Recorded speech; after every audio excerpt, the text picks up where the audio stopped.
Good afternoon जी, good afternoon. आ जाइए जल्दी।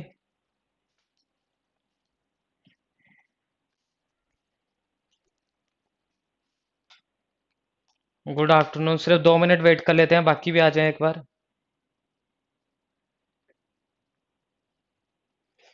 2 minute wait कर लेते हैं, फिर सेशन स्टार्ट करते हैं।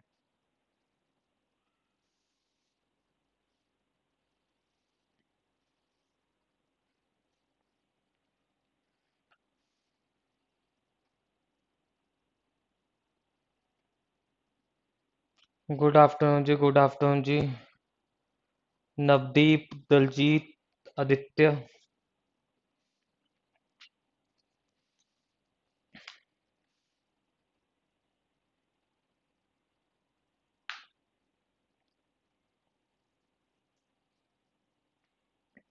आ जाइए जी।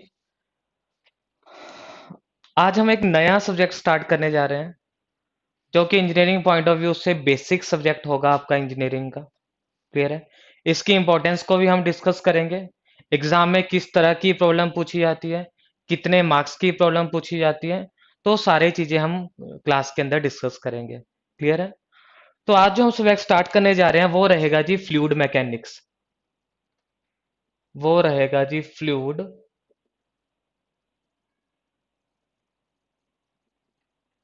मैकेनिक्स। ठीक है? ध्यान से समझ आ रहा है विषय।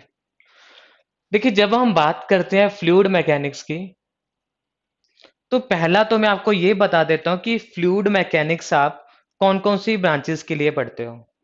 ठीक है? तो फ्लूइड मैकेनिक्स आप पढ़ते हो सिविल इंजीनियरिंग में। सिविल इंजीनियरिंग में आप पढ़ते हो मैकेनिकल इंजीनियरिंग में।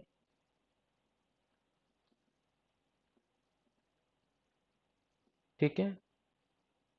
आप पढ़ते हो केमिकल इंजीनियरिंग में।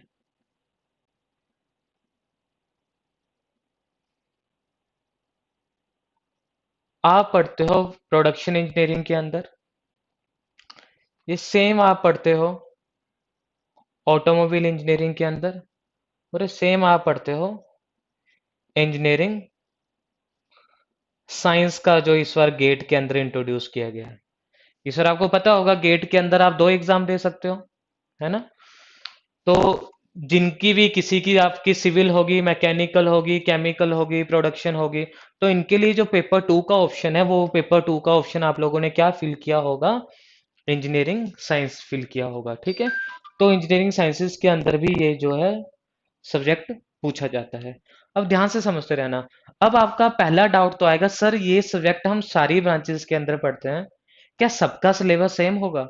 सारी ब्रांचेस के अंदर हम सब्जेक्ट पढ़ते हैं, क्या सारी ब्रांचेस के अंदर सिलेबस सेम होगा?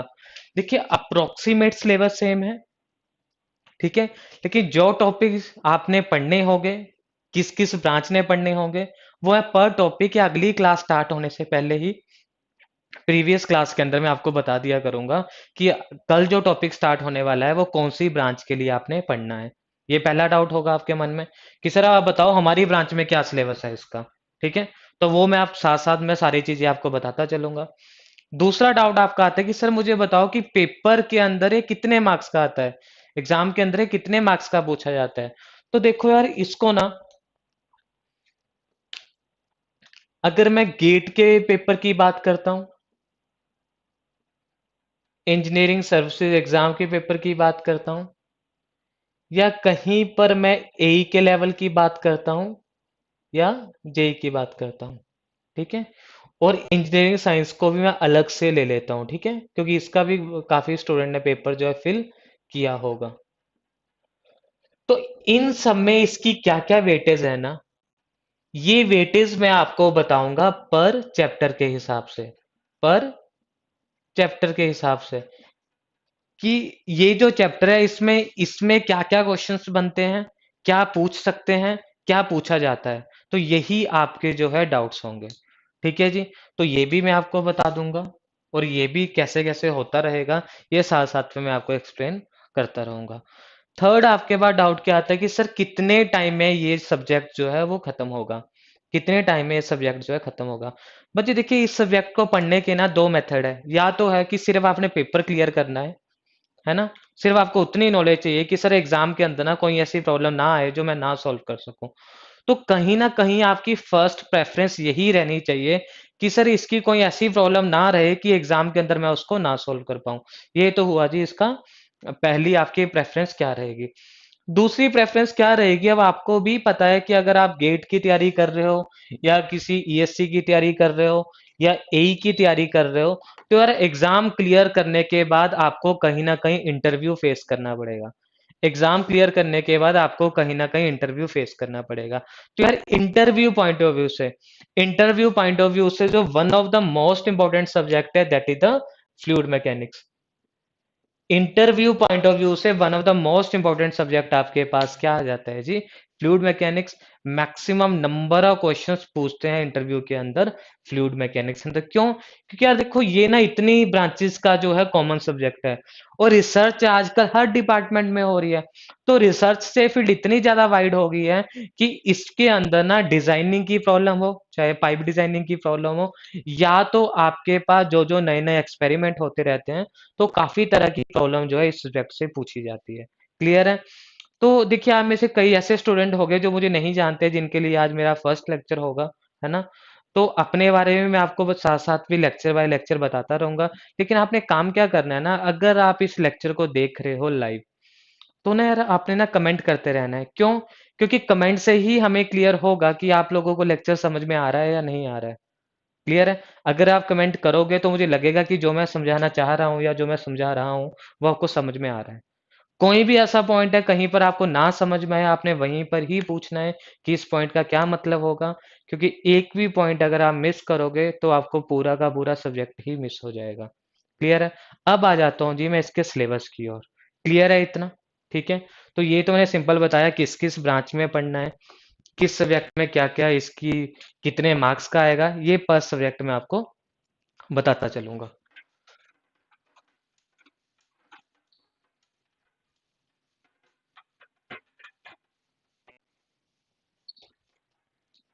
देखिए सबसे पहला तो जो हम यहाँ पर देखेंगे वो हम देखेंगे कौन कौन से टॉपिक्स हम यहाँ पे कवर करेंगे। कौन कौन से टॉपिक्स जो हम यहाँ पर कवर करेंगे।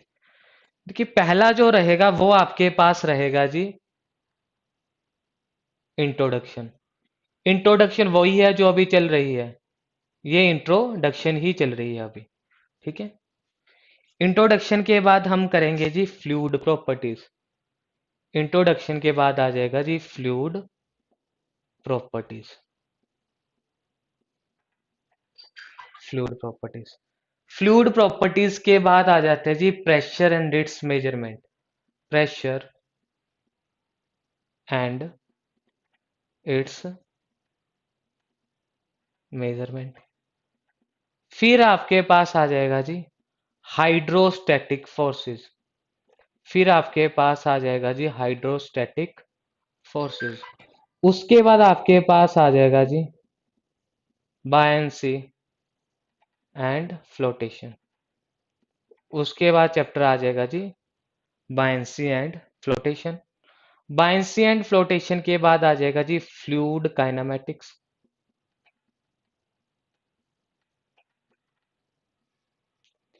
Fluid dynamics.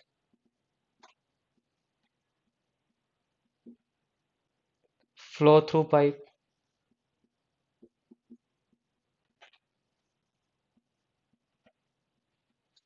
Dimensional analysis.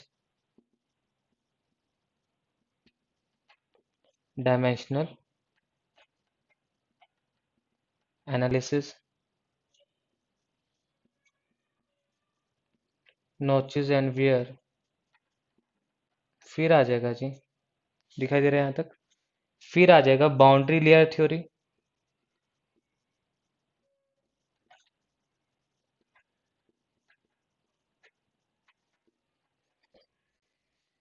ठीक है। Open channel flow. Open channel flow. फिर आ जाएगा जी फ्लूइड मशीनरी।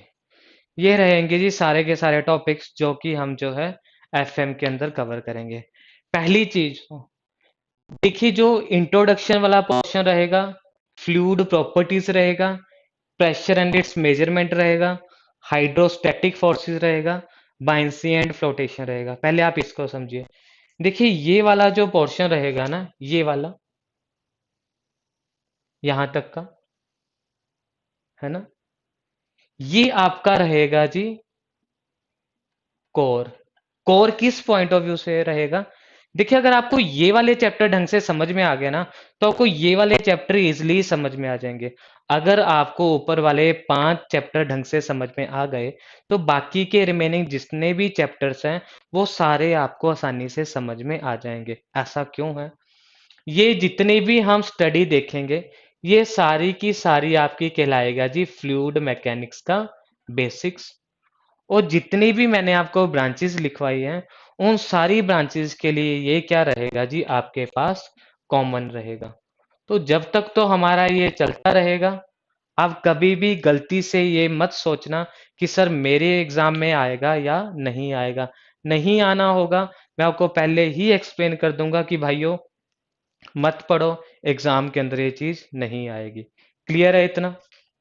यहां तक समझ में आया? दूसरा पॉइंट, अब आप बोलोगे सर बताओ, मैं कर रहा हूं गेट के लिए तैयारी, मुझे बताओ गेट के अंदर सिर्फ है पहले 5, सिर्फ अब मैं पहले आपको 5 का ही बता रहा हूं। गेट के अंदर ये कितने मार्क्स का पूछा जाता है? देखिए गेट के अंदर ये पोर्शन आपके पास पूछा जाता है 2 to 3 मार्क्स का। अब आप बोलोगे सर 3 नंबर के लिए इतना पढ़ना पड़ेगा? भाइयों 3 नंबर का अगर आप ये पढ़ोगे ना, तो जो 4 नंबर यहाँ से आएंगे ना, वो भी इसी पे ही डिपेंडेंट होंगे। तो ये अगर 3 का ढंग से पढ़ा होगा, तभी इसमें से जो 4 to 5 मार्क्स पूछे जाएंगे वो आपका इजिली जो है होगा। ये समझ में आया? कोई भी ब्रांच है अगर आपकी, तो 2 to 3 मार्क्स में पूछा जाएगा। प्रोडक्शन में कम पूछा जाता है। प्रोडक्शन इंजीनियरिंग का अगर कोई स्टूडेंट है, तो उसमें ये चीजें जो है कम पूछी जाती है। क्लियर है? अब आपका आ जाएगा सर मैं तैयारी कर रहा हूँ जी एई के एग्जाम की, तो एई के अंदर भी इसकी 3 to 4 मार्क्स की वेटेज रहेगी। अगर आप जेई के लिए प्रिपेयर कर रहे हो, तो आपको अराउंड जो है 5 मार्क्स का पूछा जाता है। क्यों? क्योंकि एसएससी वेसएससी में थोड़ा सा ज्यादा पूछ लेते हैं इसको, 5 मार्क्स का पूछा जाता है। लेकिन आपने एक सब्जेक्ट पढ़ा होगा जो कि आपने फील किया है गेट का सेकंड पेपर, वो है जी इंजीनियरिंग साइंसेज। इंजीनियरिंग साइंसेज के अंदर सिर्फ यही पोर्शन आपका जो है वो 5 to 7 मार्क्स में पूछा जाएगा। इंजीनियरिंग साइंसेज में वही पोर्शन जो आपका जो है वो 5 to 7 मार्क्स में पूछा जाएगा। इतना समझ में आ गया? तो जितने भी आपके पास ब्रांचेस हैं, जितने भी आपके पास एग्जाम है, आपको कहीं ना कहीं इस पोर्शन को ढंग से पढ़ना पड़ेगा। अगर नहीं पढ़ोगे, तो बाकी का जो रिमेनिंग है वो भी आप अच्छे से कवर नहीं कर पाओगे। जल्दी से बताइए, इसे नोट कीजिए और बताइए क्या किसी को कोई डाउट है?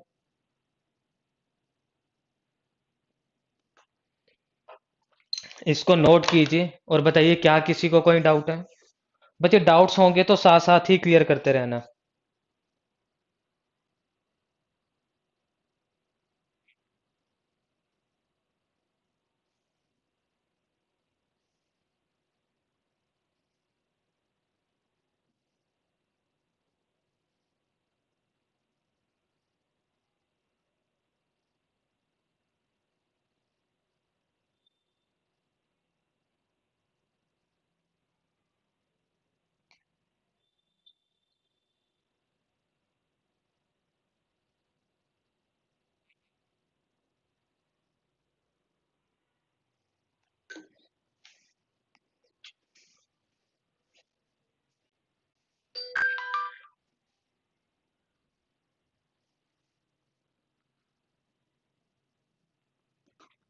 नोट कर लीजिए एक बार।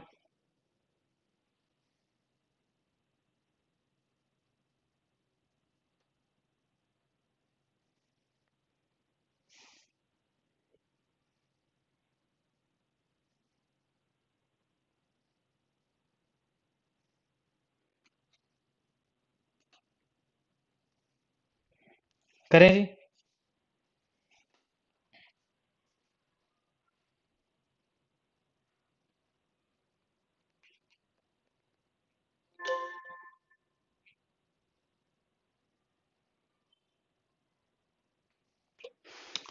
ठीक है जी, आ जाइए जी। लास्ट टॉपिक लिखा है फ्लूइड मशीनरी। लास्ट टॉपिक लिखा है फ्लूइड मशीनरी, और यहां पे लिखा है बाउंड्री लेयर थ्योरी। यहां पे लिखा है जी बाउंड्री लेयर थ्योरी। एक्चुअल में जो बाउंड्री लेयर थ्योरी आएगा, ये आपका जो है एडवांस फ्लूइड मैकेनिक्स का पार्ट है। जैसे जैसे आएगा बिल्कुल आपको बहुत मजा आएगा एफएम पढ़ने में।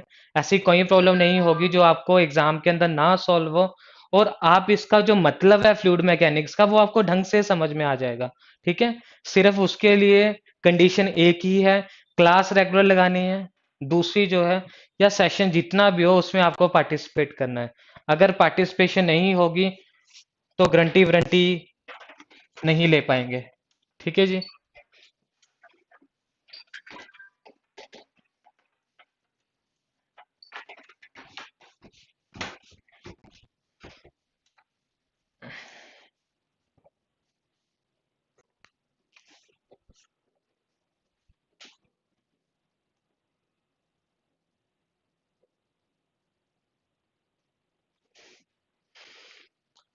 देखिए जी, अब इंट्रोडक्शन हम स्टार्ट कर रहे हैं। इंट्रोडक्शन हम किसकी पढ़ेंगे जी? फ्लूइड मैकेनिक्स के बारे में। कि भाई ऐसा क्या नौबत आ गई कि मुझे फ्लूइड मैकेनिक्स एक सब्जेक्ट बनाना पड़ा। ऐसी क्या नौबत आ गई कि मुझे फ्लूइड मैकेनिक्स एक सब्जेक्ट बनाना पड़ा। सबसे पहले तो देखिए जी, जब भी मैं कभी बात करता हूं मैटर की, तो मैटर को मैं तीन हिस्सों में डिवाइड करता हूं। एक को मैं बोल देता हूं, ठीक है, मैं बिल्कुल आराम से समझाऊंगा, और आप भी ट्राई करना है कि एक बार में ही आपको समझ में आ जाए, कि मुझे बार बार समझाना ना पड़े। मैटर को जब मैं डिवाइड करता हूं तो तीन हिस्सों में डिवाइड करता हूं। एक को मैं बोलता हूं सॉलिड, एक को मैं बोलता हूं सॉलिड, दूसरा मेरे पास आता है फ्लूइड, और रिसेंटली इसमें ऐड हुआ है जी प्लाज्मा। रिसेंटली इसमें ऐड हुआ है प्लाज्मा। रिसेंटली ऐड होने का क्या मतलब है? बच्चे माइक में क्या दिक्कत आ रही है? दिलजीत जी, माइक में क्या दिक्कत आ रही है?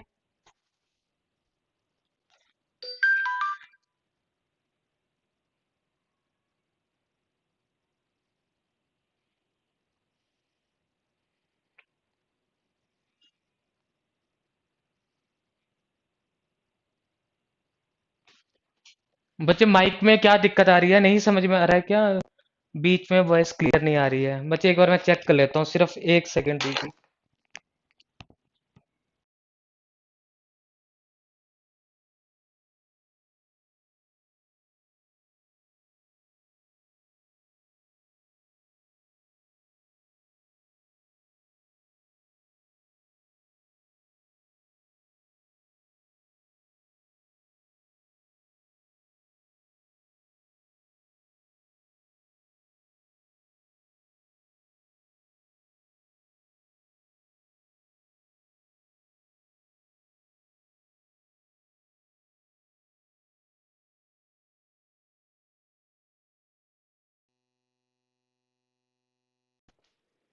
क्लियर है अब? अब आ रही है आवाज क्लियर?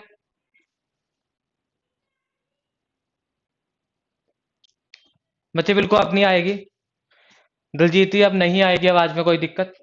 ठीक है, आ जाइए जी। तो मैटर को मैंने तीन पार्ट्स में डिवाइड किया, सॉलिड में, फ्लूइड में एंड प्लाज्मा में। क्लियर है? अब इसके बाद जो फ्लूइड होगा, fluid further divided into two parts. Fluid को आगे दो हिस्सों में डिवाइड कर दिया, एक को बोल दिया गया लिक्विड और दूसरे को बोल दिया गया गैस। ठीक है, अब मैंने आपको बोला कि ये रिसेंटली ऐड हुआ है, तो रिसेंटली ऐड होने का क्या मतलब है? 1920 के अंदर हमने मैटर के अंदर एक और स्टेट ऐड ही करेंगे। इतना आपको समझ में आ रहा है? क्लियर है? अब हम बात करते हैं जब सॉलिड की।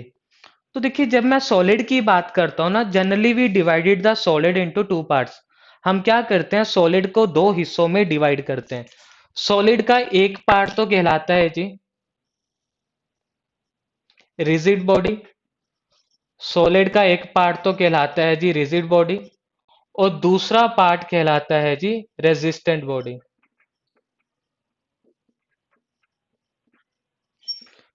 सॉलिड का एक पार्ट कहलाता है जी रिजिड बॉडी, दूसरा क्या कहलाता है जी रेजिस्टेंट बॉडी। अब रिजिड बॉडीज मेरे पास कौन सी बॉडीज हैं? ऐसी बॉडीज जिनके ऊपर जब मैं फोर्स अप्लाई करता हूं, if after applying the force, अगर मैं फोर्स अप्लाई करता हूं, अगर बॉडी के अंदर कोई भी डिफॉर्मेशन नहीं आती है, तो उन बॉडीज को मैं क्या बोल देता हूं जी, रिजिड बॉडी। सिंपली अगर मैं वन लाइन के अंदर एक्सप्लेन करूं, तो रिजिड बॉडी का मतलब होता है नॉन डिफॉर्मेबल बॉडीज। बिल्कुल प्लाज्मा भी बता देता हूं बच्चे, रुकिए। रिजिड बॉडी का मतलब क्या होता है जी, नॉन डिफॉर्मेबल बॉडीज, है ना। बच्चे देखिए, जब मैं प्लाज्मा की बात करता हूं ना, अगर आपको डाउट आ रहा है, प्लाज्मा पूछ रहे हो आप लोग, तो देखो यार, प्लाज्मा के अंदर आपने देखा होगा कि प्लाज्मा काउंट होते हैं जब आपका ब्लड का सैंपल लिया जाता है ना।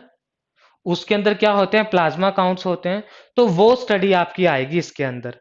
अगर मैं बात करता हूँ वोल्केनो के, ज्वालामुखी, है ना, उसको अगर आप कहीं पर स्टडी करोगे तो आप बोलोगे सर जो ज्वालामुखी होते हैं, इनको मैं सॉलिड में स्टडी करूंगा, फ्लूइड में स्टडी करूंगा, किस में स्टडी करूंगा? तो बोलूंगा नहीं यार, जो वोल्केनोज का है, उसकी स्टडी किस में जाएगी जी, प्लाज्मा के अंदर जाएगी। क्लियर हुआ दलजीत जी? ठीक है। तो ये रिजिड बॉडी का मतलब क्या हो जाएगा, ऐसी बॉडी जिनके ऊपर जब मैं फोर्स अप्लाई करता हूं, तो वो बॉडीज आपकी जो है डिफॉर्म नहीं होंगी, उनके अंदर कोई चेंज नहीं आएगा। That kind of bodies is known as a non deformable bodies. इतना समझ में आया? अब रेजिस्टेंट बॉडीज क्या है?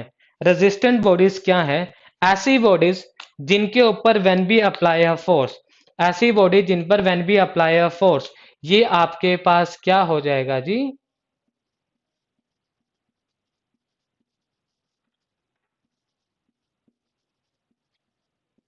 ये आपके पास क्या हो जाएंगी जी, डिफॉर्म हो जाएंगी। उनको मैं क्या बोलता हूं, रेजिस्टेंट बॉडी बोलता हूं। ध्यान से सुनना,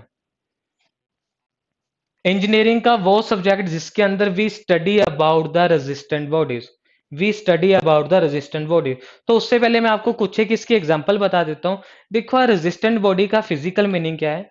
रेजिस्टेंट बॉडी का मतलब होता है कि यार, आपने ना ऑब्जेक्ट को जिस काम के लिए बनाया गया है उसने वो काम किया। आपने ऑब्जेक्ट को जिस काम के लिए बनाया गया है, ऑब्जेक्ट ने वो काम तो किया, लेकिन जैसे आप उस पे लेकिन जैसे आप उस पे कुछ और अमाउंट ऑफ लोड अप्लाई करते हो ना, वो क्या हो जाएगा, टूट जाएगा या उसमें फेलियर आ जाएगा। फॉर एग्जाम्पल बच्चे देखिए, चेयर का यूज हम किस लिए करते हैं? चेयर का यूज करते हैं हम बैठने के लिए, है ना। अब चेयर पे कोई बैठेगा तो हम लोग क्या मान के चलेंगे यार, इस पे 80 केजी का कोई बैठ जाएगा, 90 केजी का कोई बैठ जाएगा, 100 केजी का कोई बैठ जाएगा।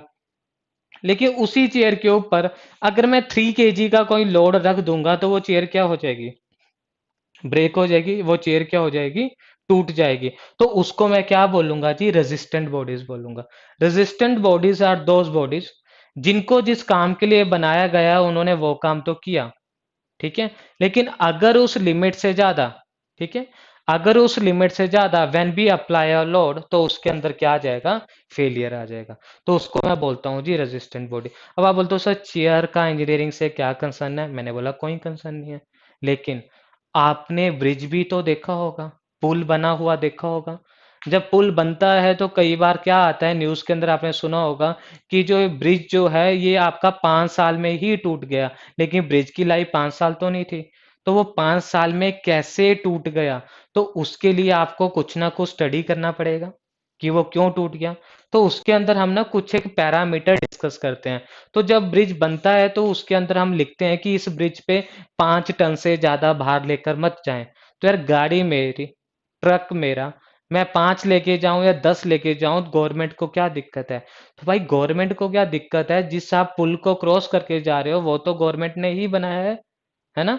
तो जब भी हम कोई स्ट्रक्चर को तैयार करते हैं, कोई बिल्डिंग तैयार करते हैं, कोई ब्रिज तैयार करते हैं, तो उसके ऊपर हम क्या लगा देते हैं, उसकी लिमिट लगा देते हैं कि इससे ज्यादा वो जाएगा तो ये ब्रिज क्या करेगा जी, टूट जाएगा।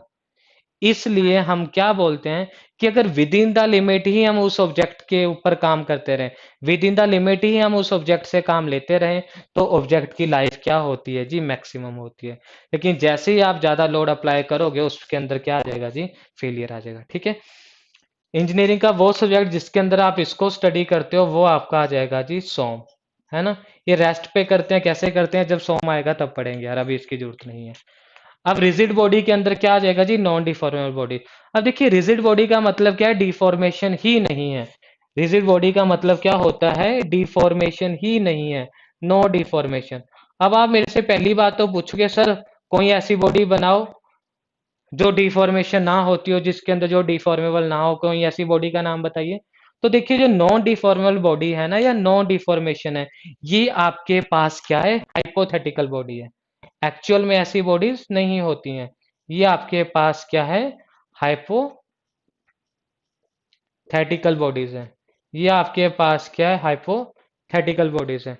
हाइपोथेटिकल बॉडीज का मतलब क्या है यार, हम ना सिर्फ ऐसा सोचते हैं कि इसमें कुछ नहीं होगा, है ना। आपके पेरेंट्स भी कभी कभी आपको कुछ बोलते होंगे, अब तो आप इतने महीने से घर पे ही हो, तो मैक्सिमम को सुनने को मिला होगा कि यार तुझे शर्म नहीं है, तुझे जितना मर्जी बोलते रहे तुझे शर्म नहीं है। तो उसका मतलब क्या है, तुझे जितना मर्जी बोलते रहे, बोलेंगे कहाँ से, एक्सटर्नल बोलेंगे, और जितनी मर्जी इनपुट देते रहे लेकिन आप में कोई चेंज नहीं होगा, लेकिन अंदर तो आपके भी कुछ ना कुछ चल ही रहा होता है ना। तो एक्चुअल में ऐसी बॉडी पॉसिबल नहीं है। हर बॉडी में कुछ ना कुछ चेंजेस आएंगे, लेकिन जब मैं दो को कंपेयर करता हूं लेकिन जब मैं दो को कंपेयर करता हूं तो दो आपके पास किसके अंदर आ जाएंगी जी, रिजिड बॉडी में। कौन सी बॉडीज आ जाएंगी, जिनमें डिफॉर्मेशन जो है काफी कम हो। बच्चे देखिए आदित्य, आपने वुड पूछा ना, बच्चे अभी तो मैंने आपको चेयर की एग्जांपल दी, तो उसके अंदर क्या वुडन चेयर भी तो हो सकती है ना। तो वुड भी आपके पास क्या आएगा जी, रेजिस्टेंट बॉडी आएगा। वुड भी आपके पास क्या आएगा जी, रेजिस्टेंट बॉडी आ जाएगा। Would comes under the category of a resistant body, ठीक है। तो बेसिकली जितने भी मेरे पास ऑटोमोबाइल पार्ट्स होते हैं ना, ऑटोमोबाइल पार्ट्स को मैं रिजिड बॉडी के अंदर डिस्कस करता हूँ। जल्दी से बताइए क्लियर हुआ या नहीं हुआ। इस पोर्शन को लिख लीजिए, फिर मैं इसे इरेज करता हूँ, फिर मैं लिक्विड और गैस को एक्सप्लेन करता हूँ। जल्दी से लिख लीजिए इसे। आदित्य जी समझ में आया, वुड किसके अंदर आएगा।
माधव जी समझ में आ रहा है। वुड ब्रेक होती है एंड मेटल बेंड होते हैं, सो दे आर डिफरेंट। बिल्कुल डिफरेंट है जी, बिल्कुल डिफरेंट है आदित्य जी। अभी बता देता हूँ जो आप पूछ रहे हो उसका क्या मतलब है। अभी एक्सप्लेन कर देता हूँ कि जो आप पूछ रहे हो उसमें उसका क्या मीनिंग है।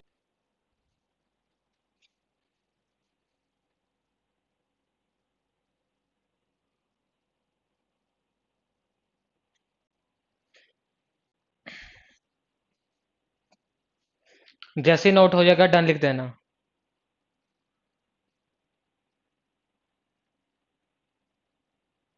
जैसे ही नोट हो जाएगा डन लिख देना।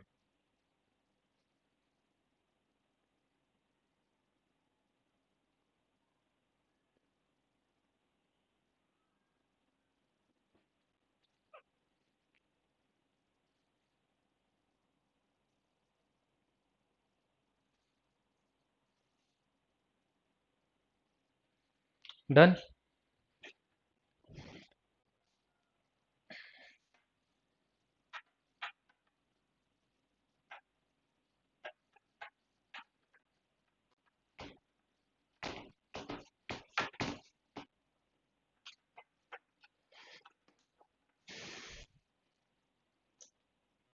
ठीक है। आदित्य समझ लीजिए आपका है कि टूट गया और बेंड हो गया। देखिए इंजीनियरिंग के अंदर ना हम दो टर्मिनोलॉजी डिस्कस करते हैं या स्टडी करते हैं। एक को मैं बोलता हूं फेलियर, एक को मैं बोलता हूं फ्रैक्चर। एक को मैं बोलता हूं फेलियर और एक को मैं बोलता हूं fracture. What is the difference between failure and fracture? देखिए मैं आपने कई बार देखा होगा ना कि पुल तो ठीक होता है, देखने में आपको सही लगता है, लेकिन लोगों के आने जाने के ऊपर रोक लगा दी होती है कि आप लोग यहां से आइए जाइए मत। तो अगर आपसे मैं सिंपल जनरल देसी भाषा में पूछता हूं तो लोग आपको क्या बोलेंगे कि भाई इस पुल के ऊपर से मत जाना, पता नहीं कब टूट जाए। तो जो टूटता है उसको तो मैं बोल देता हूं जी फ्रैक्चर, कि पता नहीं कब ब्रेक हो जाए। और फेलियर का मतलब क्या है कि यार जिस काम के लिए बनाया गया था उस वो वही नहीं काम कर पा रहा है, तो उसके होने ना होने का मैं क्या करूं। लेकिन जब आप कुछ इंजीनियरिंग के अंदर कोई स्ट्रक्चर तैयार करते हो, ठीक है, कोई कंपोनेंट बनाते हो, तो आप बोलते हो कि यार वो ना फेल हो जाए लेकिन कभी फ्रैक्चर ना हो, है ना। फेल का मतलब क्या, उसमें क्रैक्स आ जाएंगे। क्रैक्स आ जाएंगे तो कुछ ना कुछ मेथड करके आप उस क्रैक्स को इंप्रूव भी कर सकते हो। लेकिन जब वो टूट ही गया तो उसके अंदर लॉसेस क्या होंगे, ज्यादा होंगे। क्लियर है आदित्य? इसलिए जब आप बात करते हो ना मेटल्स की, तो मेटल्स के अंदर भी simply discuss about the failure. उसके अंदर हम सिर्फ फेलियर को पढ़ते हैं, फ्रैक्चर के बारे में हम डिस्कस नहीं करते हैं। क्लियर है आदित्य? अब आ जाइए जी लिक्विड और गैस के ऊपर। देखिए मैं तीनों के बीच में आपको कंपैरिजन बता रहा हूं। अगर मैं सॉलिड की स्ट्रक्चर देखता हूं,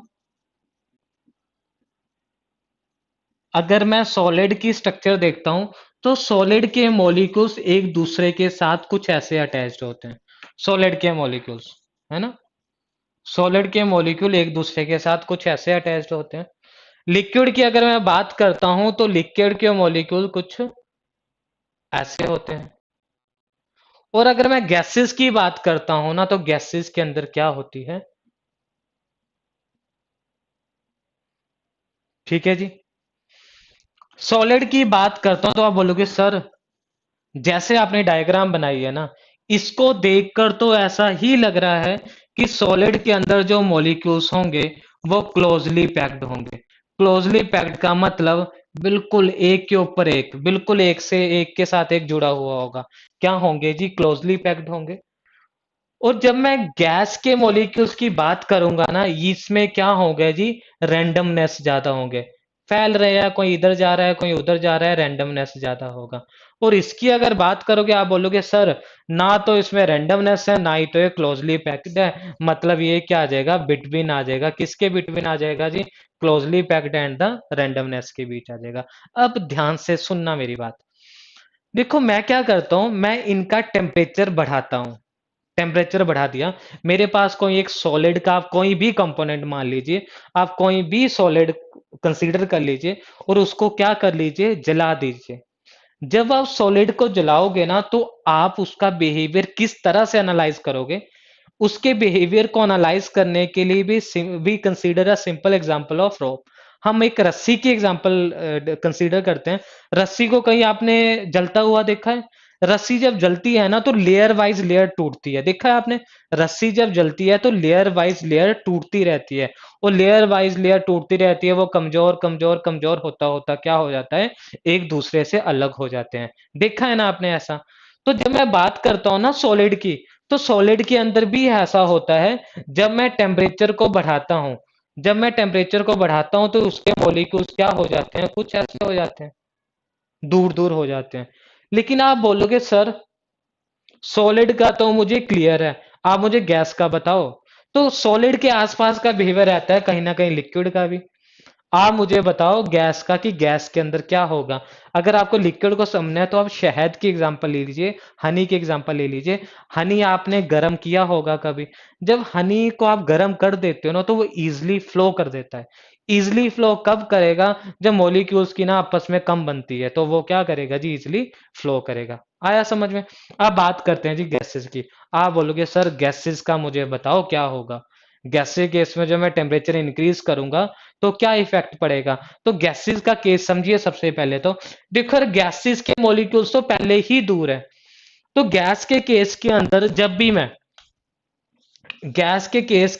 भी मैं टेम्परेचर बढ़ाता हूं ना, तो ना इन मॉलिक्यूल्स को क्या मिलती है? एनर्जी मिलती है।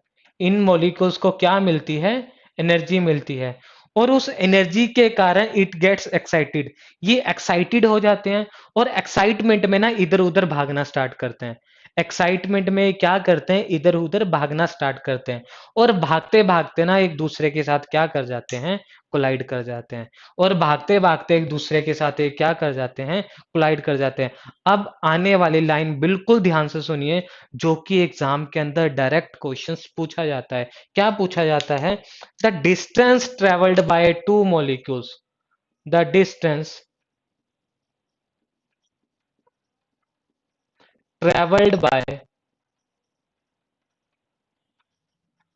Two molecules, the distance travelled by two molecules before collision, the distance traveled by two molecules before collision is known as is known as mean free path।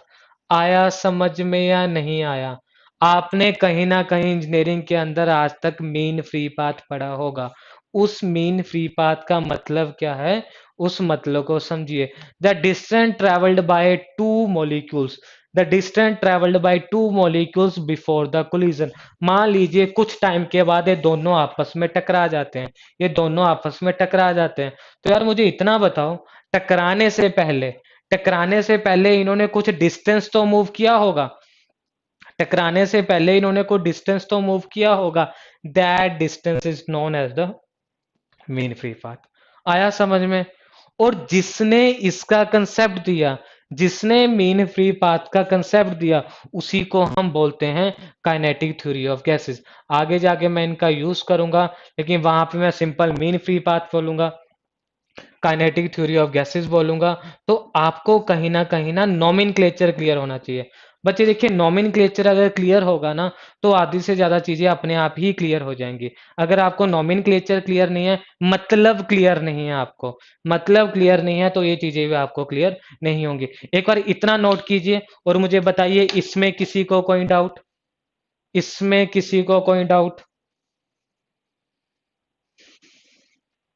इसमें किसी को कोई डाउट?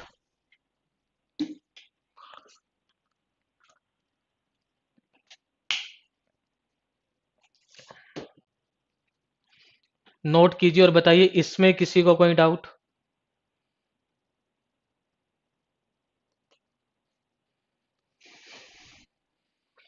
कोई डाउट है तो पूछ लीजिए।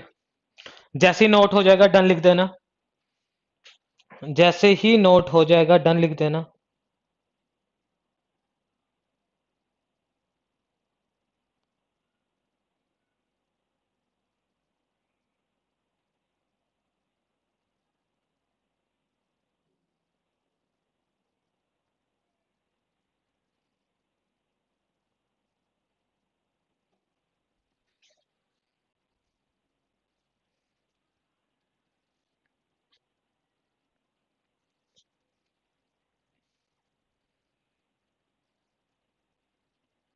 बिल्कुल दलजीत जी, एक बार बाकी भी नोट कर लें फिर आगे करते हैं।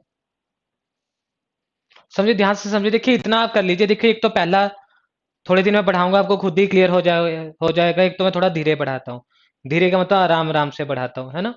और मैं आराम से पढ़ाऊँ तो आप ट्राई कीजिए 70 to 80% आप क्लास में ही कवर कर लिया करिए, कि घर पे जाके आपको कुछ और ना पढ़ना पड़े, है ना। घर पे जाके सिर्फ आप अपना प्रैक्टिस सेशन देखिए, ठीक है। जो भी आपको ट्यूट शीट मिलेगी उसको सॉल्व कीजिए, और 70 to 80% ट्राई कीजिए कि क्लास के अंदर ही चीजें क्लियर हो जाए। तो ये था जी थोड़ा बहुत इसकी इंट्रोडक्शन के बारे में। जैसे ही हो जाएगा बता देना।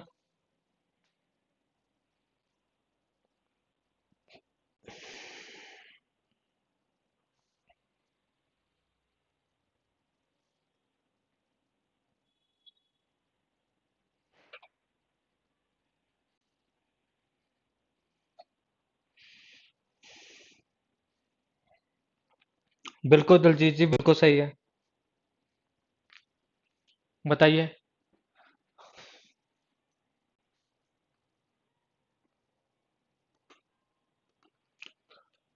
समृद्धि जी, अगर आप सेशन अटेंड कर रहे हैं तो प्लीज सेशन में पार्टिसिपेट भी कीजिए। बताते रहिए समझ में आ रहा है नहीं आ रहा है।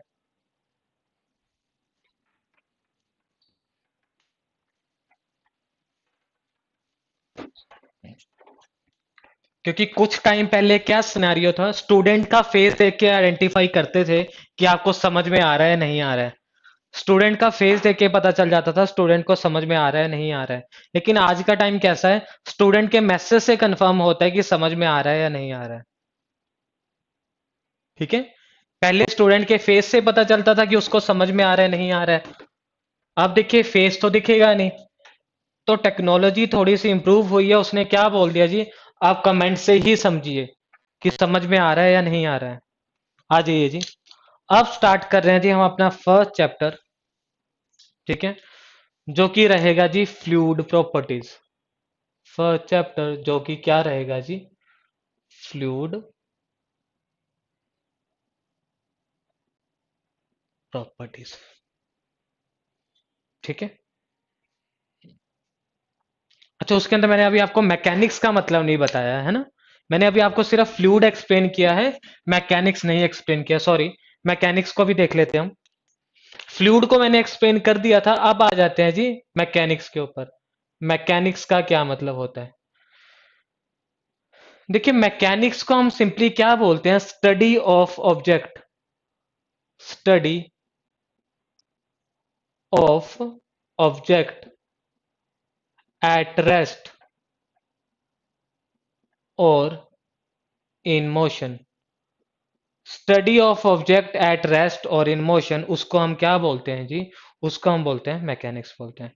Basically we divided the mechanics into the three parts. Mechanics को हम तीन हिस्सों में डिवाइड करते हैं। एक को हम बोलते हैं स्टैटिक, दूसरे को हम बोल देते हैं काइनेमेटिक्स। एक को हम बोलते हैं स्टैटिक, दूसरे को हम बोलते हैं काइनेमेटिक, और तीसरे को हम बोल देते हैं जी डायनामिक्स। तीसरे को हम बोल देते हैं जी डायनामिक्स बोल देते हैं। Static, kinematics and the dynamics. देखिए इनका ना ये तो है, इनका साइंस के अंदर इनके नाम क्या है। अब हम देख लेते हैं इनका फिजिकल मीनिंग क्या है। तो अगर हम इनके फिजिकल मीनिंग की बात करते हैं तो स्टैटिक का मतलब होता है एट रेस्ट। स्टैटिक का मतलब होता है एट रेस्ट। ठीक है। और जब मैं बात करता हूं काइनेमैटिक्स और डायनामिक्स की, जब मैं बात करता हूं काइनेमैटिक्स एंड डायनामिक्स की, तो काइनेमैटिक्स और डायनामिक्स का मतलब होता है इन मोशन। तो आप बोलोगे सर दोनों का मतलब अगर सेम है तो अलग अलग क्यों। अगर दोनों का मतलब सेम है तो अलग अलग क्यों। तो इस बात को समझ लीजिए, जब मैं बात करता हूं काइनेमैटिक्स की, तो काइनेमैटिक्स का मतलब होता है study of motion. Study of motion without consider the study of motion without consider the cause of motion।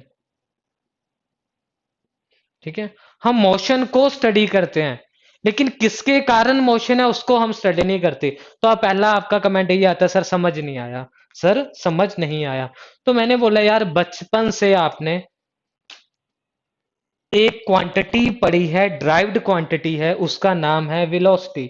मैं आपसे पूछता हूं क्या आपने वेलोसिटी पढ़ी है। मैक्सिमम बोलते हैं हाँ जी सर पढ़ी है। मैंने बोला वेलोसिटी होती क्या है, तो बोलोगे सर डिस्टेंस और डिस्प्लेसमेंट पर यूनिट टाइम। तो वेलोसिटी आपके पास होती है जी डिस्प्लेसमेंट पर यूनिट टाइम। मैं आपसे पूछता हूं कि कोई भी body, fluid is a body, है ना, कोई भी बॉडी कब मूव करती है, कोई भी बॉडी कब मूव करती है। तो बोलो कि सर अगर बॉडी को मूव करवाना है then we have to apply a force. तो हमें फोर्स को अप्लाई करना पड़ेगा।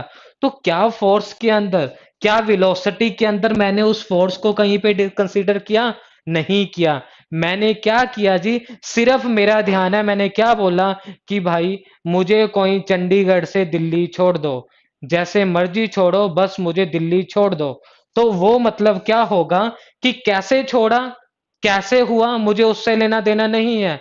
सिर्फ मुझे क्या देखना है कि मुझे इतना डिस्टेंस चाहिए था, इतने टाइम में किया, वो आ जाएगी जी इसकी वेलोसिटी। तो जितनी भी क्वांटिटीज है जिनकी यूनिट में न्यूटन नहीं आता है, जितनी भी क्वांटिटीज है जिनकी यूनिट में न्यूटन नहीं आता है, that all are the kinematic quantity. तो वेलोसिटी क्या है आपके पास, मीटर पर सेकेंड, ये क्या होगी जी, काइनेमेटिक होगी। अब मैं आपसे पूछता हूँ एक्सेलरेशन क्या होगी, सॉरी, एक्सेलरेशन क्या होगी। तो आप बोलोगे सर एक्सेलरेशन तो वेलोसिटी से ही तो रिलेट करते हैं, तो एक्सेलरेशन भी मेरे पास क्या होगी जी, काइनेमेटिक क्वांटिटी होगी। यहां तक समझ में आया। एक्सेलरेशन भी मेरे पास क्या होगी जी, काइनेमेटिक क्वांटिटी आएगी। अब आइए जी, काइनेमेटिक को पढ़ने के लिए ना आपको काइनेमेटिक्स लॉस को याद रखना पड़ेगा। ये आपने आई थिंक क्लास 8th के अंदर पढ़े होंगे kinematics laws. That is v is equal to u plus a t, s is equal to u t plus half a t square, v square minus u square is equal to 2as। ये आपने पढ़े होंगे जी, किसके अंदर पढ़े होंगे, ये आपने पढ़े होंगे जी 8th 9th, कहीं ना कहीं आपने पढ़े होंगे। v is equal to u plus a t, s is equal to u t plus half a t square, v square minus u square is equal to 2as। अब आ जाते हैं जी डायनामिक्स के अंदर। डायनामिक्स के अंदर क्या होंगे, when we consider the cause of force, जब हम क्या करते हैं जी, कॉज ऑफ मोशन को कंसीडर करते हैं, मतलब कि फोर्स को कंसीडर करेंगे। फॉर एग्जांपल हम मान लीजिए वर्क डन कितना हुआ, तो आप वर्क डन को क्या बोलते हो, फोर्स इनटू द डिस्प्लेसमेंट। तो आपने फोर्स को कंसीडर कर तो लिया, जहां यूनिट में न्यूटन आ गया, जहां यूनिट में न्यूटन आ गया, तो वो आपकी सारी की सारी क्या कहलाएगी, डायनेमिक्स कहलाएगी। और देखो यार, हमने ना इसीलिए फ्लूइड मैकेनिक्स को 3 हिस्सों में डिवाइड किया है। मैंने आपको सिलेबस लिखवाया, उसके अंदर जो मैंने आपको फ्लूइड काइनेमैटिक्स भी लिखवाया, फ्लूइड डायनामिक्स भी लिखवाया, लिखाया ना चैप्टर्स के अंदर। और मैंने आपको fluid properties, pressures, measurement, hydrostatic forces, तो यार पूरा सिलेबस है इनके नाम से ही ड्राइव हुआ है, स्टैटिक, काइनेमैटिक्स और डायनेमिक्स। स्टैटिक, काइनेमैटिक्स और डायनेमिक्स, इनके नाम से ही पूरा का पूरा सिलेबस जो है ड्राइव हुआ है। क्लियर है बच्चे। देखिए स्टार्टिंग में आपको लगेगा सर 1 घंटा तो आपने बकवास कर लिया, अभी तक आपने वो नहीं पढ़ाया एग्जाम में क्या आएगा, आपने वो नहीं पढ़ाया कि एग्जाम में क्या आएगा। क्लियर है। तो कई बार यार अगर लंबा रास्ता का ये कुछ हमें अगर लंबा रास्ता तय करना है ना, तो उसके लिए हमें कुछ ना कुछ बेसिक्स पहले पढ़ने पड़ेंगे। ऐसा ना हो कि गाड़ी आपकी थोड़ी सी उसमें सर्विस की जरूरत हो और बिना सर्विस करवाए ही आप लॉन्ग रूट पे ले जाओ, तो रास्ते में वो काफी दिक्कतें करेंगी, है ना। तो मुझे नहीं पता कि आपको सर्विस की जरूरत है या नहीं है ना। लेकिन मेरा जो पढ़ाने का ढंग है कि मुझे लगता है कि आपको जरूरत होगी, तो मैं पूरा ही आपको बेसिक से करवाता चलूंगा। क्लियर है इतना। इसको भी जल्दी से नोट कर दीजिए और कमेंट कर दीजिए समझ में आया या नहीं आया।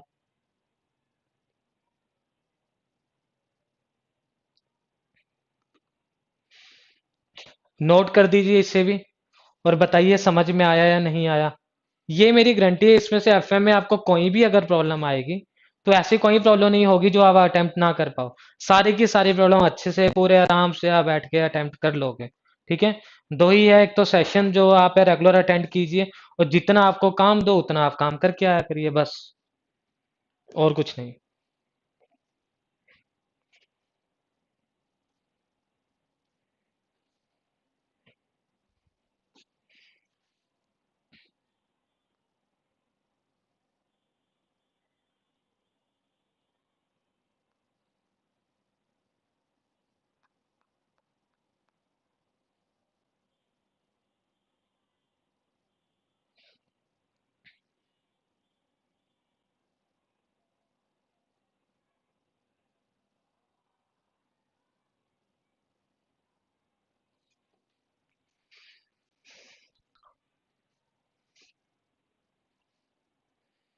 बिल्कुल डायनामिक में रिपीट कर देता हूँ बच्चे। डायनामिक्स के अंदर क्या आ जाएगा ना, फ्लूइड के अगर विद रिस्पेक्ट टू मैं फ्लूइड बात करता हूँ, जब मैं डायनामिक्स की बात करूंगा ना, तो वहां पे मैं फोर्स के इफेक्ट को कंसीडर करूंगा। फॉर एग्जांपल फ्लूइड इतना मूव हुआ, है ना, तो बताओ वो किस प्रेशर से मूव हुआ। तो प्रेशर को फाइंड आउट करने के लिए कहीं ना कहीं मैं किसका यूज करूंगा जी, फोर्स का यूज करूंगा। क्यों? क्योंकि प्रेशर आपने आज तक पढ़ा होगा, तो प्रेशर को आप किसके इक्वल लिखते हो, प्रेशर को आप लिखते हो normal force per unit area. तो वहां पे प्रेशर फोर्स आ गया ना, तो जहां पे फोर्स आ गया वहां पे डायनामिक्स आ गया। आया समझ में या नहीं आया? क्लियर है। तो बेसिकली जब भी आपने कोई मोशन को स्टडी करना है और उस मोशन में आपने फोर्स को भी कंसीडर कर लिया, then that study becomes the dynamics. तो वो स्टडी क्या बन जाती है, वो स्टडी आपके पास डायनामिक्स बन जाएगी।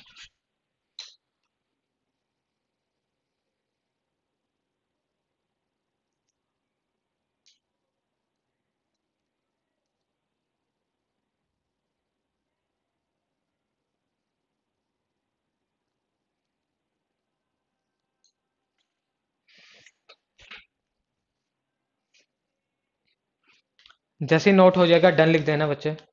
जैसे नोट हो जाएगा डन लिख देना। उसके आप फर्स्ट चैप्टर डाल लीजिए, इंट्रोडक्शन हमने कंप्लीट कर लिया, उसका डाल लीजिए फ्लूइड प्रॉपर्टीज।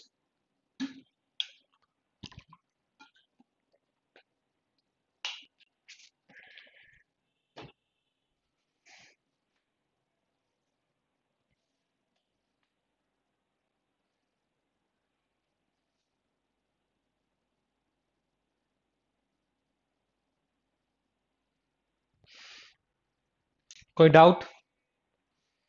किसी को कोई डाउट? आप में से कोई ऐसा स्टूडेंट जिसको कोई भी पॉइंट समझ में आया हो? आप में से कोई ऐसा जिसको कोई भी पॉइंट समझ में आया हो?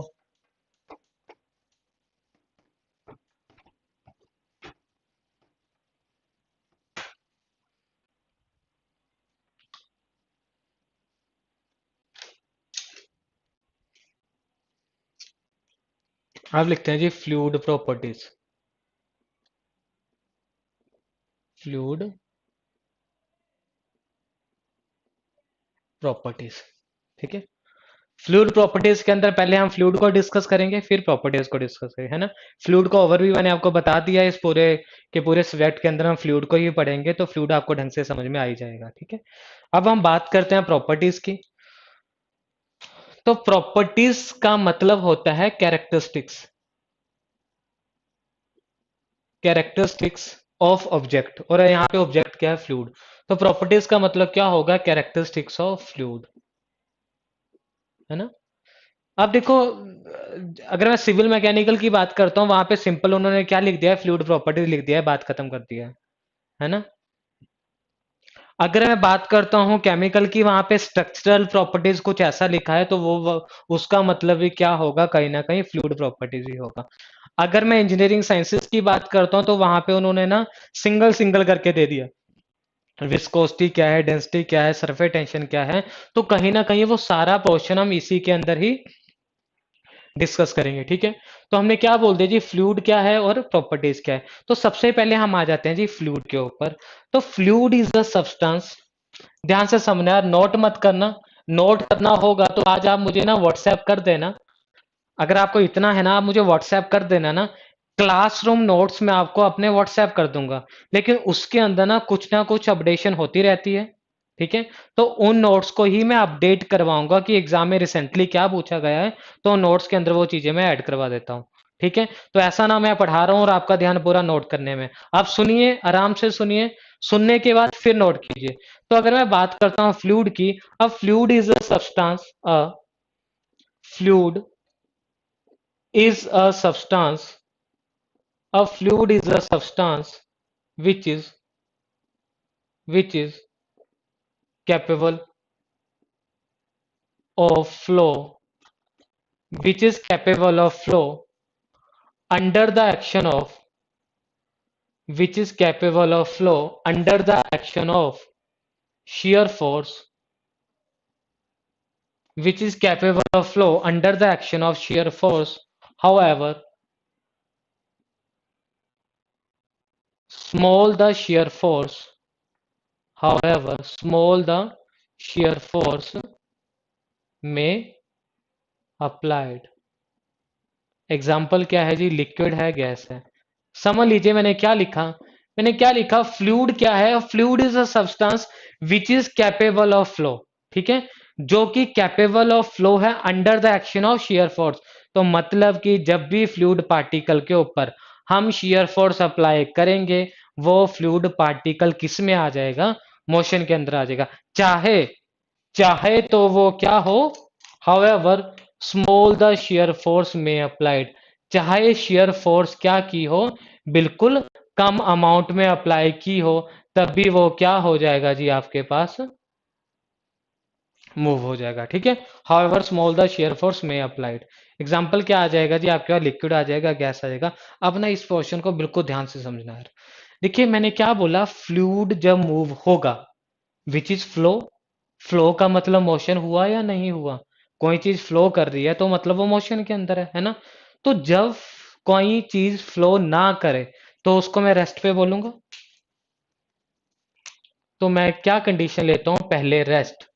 अगर फ्लूइड रेस्ट पे है तो बताओ उसका क्या बिहेवियर होगा। तो when ever the fluid is at rest, जब भी फ्लूइड आपका रेस्ट पे होगा, जब भी आपका फ्लूइड रेस्ट पे होगा,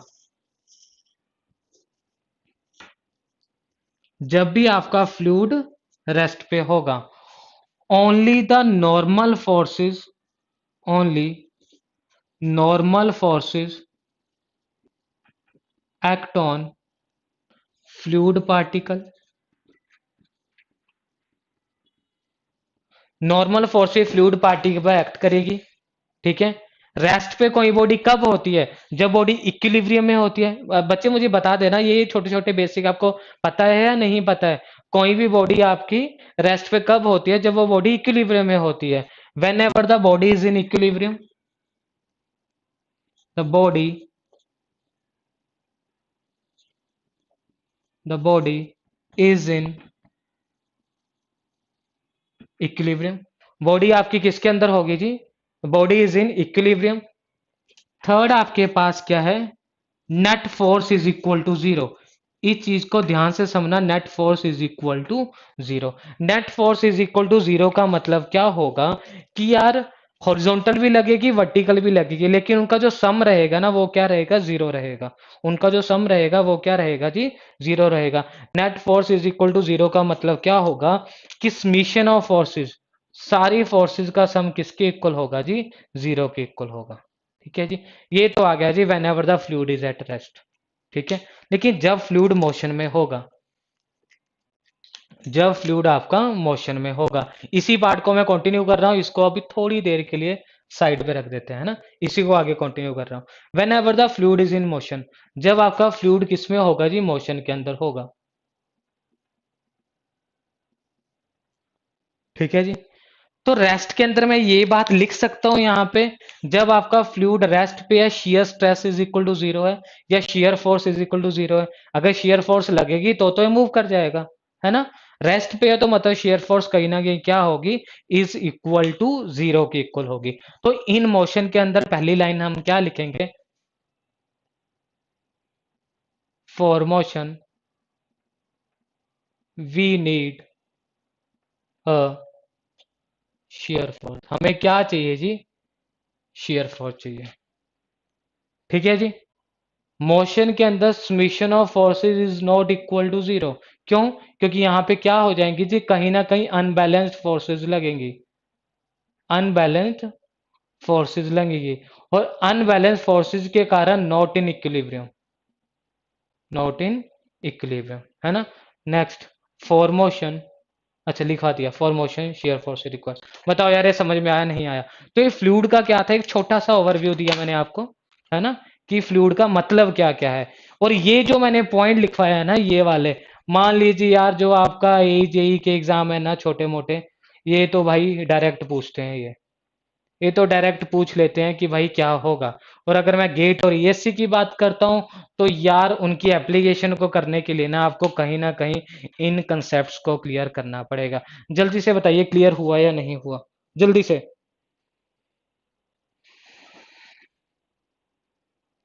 जल्दी से यार आराम से नोट कीजिए और बताइए समझ में आया या नहीं आया। देखिए सेशन को आपको मजा आना चाहिए अटेंड करने का। आज क्लास हो, कल आपका मन होना चाहिए कि कल क्लास कितने बजे होगी, कल क्लास कितने बजे होगी, है ना। ऐसा ना हो आज क्लास हो कल आपका मन ही ना करे आने का।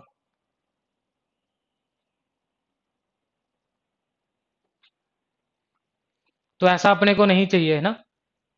तो पढ़िए आराम से, मुझे बताइए कि ये समझ में आया या आया नहीं आया, क्या दिक्कतें हैं। नोट कर लीजिए, नोट करते ही डन लिख दीजिए, नोट कर लीजिए, जैसे ही नोट हो जाएगा डन लिख दीजिए।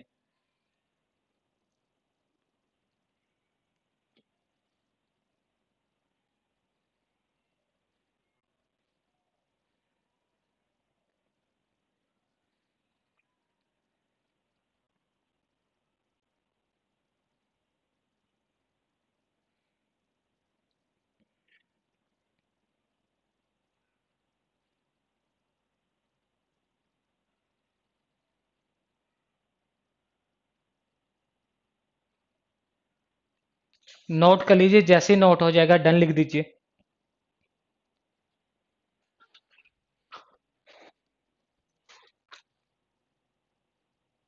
बिल्कुल जी, शेयर फोर्स जरूर एक्सप्लेन करेंगे, बिल्कुल करेंगे। नवदीप जी, पारस, प्रतीक, बच्चे समझ में आ रहा है नहीं आ रहा है बताइए।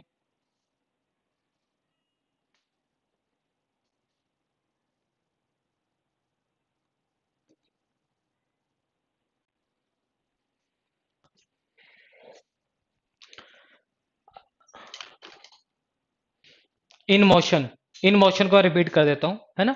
सबसे पहले पहला डाउट तो क्या आया था जी, वन बाय वन मैं डाउट ले लेता हूँ आप लोगों के, है ना, जो जो भी डाउट आए हैं। पहला तो आया जी, शेयर फोर्स क्या होगा। बच्चे जब मैं बात करता हूँ ना शेयर फोर्स की, तो ऐसी फोर्स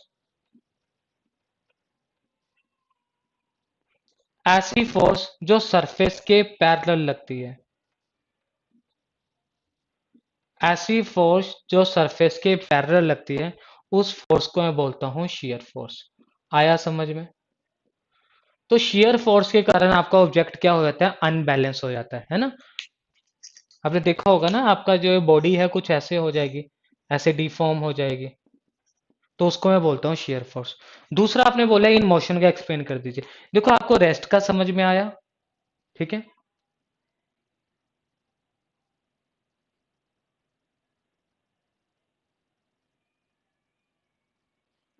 बच्चे माधव, बच्चे ये आइडिया नहीं है मुझे ना जो आप पूछ रहे हो।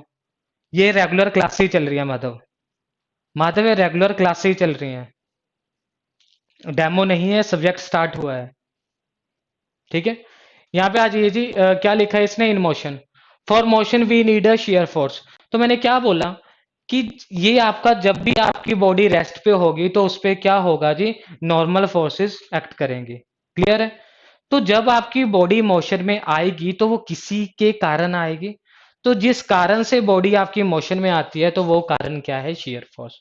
और शेयर फोर्स लगता कैसे है, शेयर फोर्स किसी भी बॉडी पर लगता है, पैरेलली लगता है। ये बॉडी है, इस बॉडी के ऊपर मैं ये फोर्स लगा रहा हूं, ये क्या है जी, आपकी, आपके पास पैरेलल फोर्स है। इतना समझ में आया। दूसरा मैंने क्या बोला, summation of F is not equal to zero. Summation of F is not equal to zero. अगर फोर्सेस ही अनबैलेंस हो गई, अगर फोर्सेस ही अनबैलेंस होगी तो बताओ क्या उनका सम इक्वल टू जीरो आएगा, नहीं आएगा। तो लिखा है, ठीक है। तीसरा पॉइंट मैंने वही लिख दिया जी, अनबैलेंस्ड फोर्सेस। और अनबैलेंस है तो बॉडी क्या इक्विलिब्रियम में होगी, नो, बॉडी आपकी इक्विलिब्रियम के अंदर नहीं होगी। क्लियर है जी इतना। नवदीप जी समझ में आया। माधव जी बताइए, कोई दिक्कत, कोई डाउट है ना। बच्चे सब्जेक्ट ही चल रहा है आपका, है ना।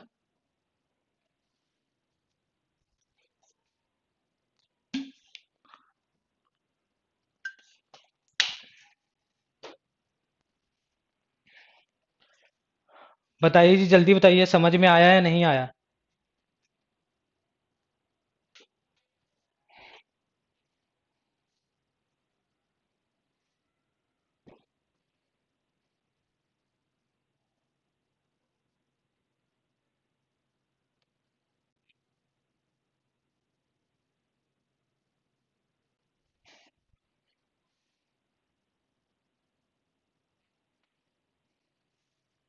बच्चे जैसे ही नोट हो जाएगा डन लिख देना।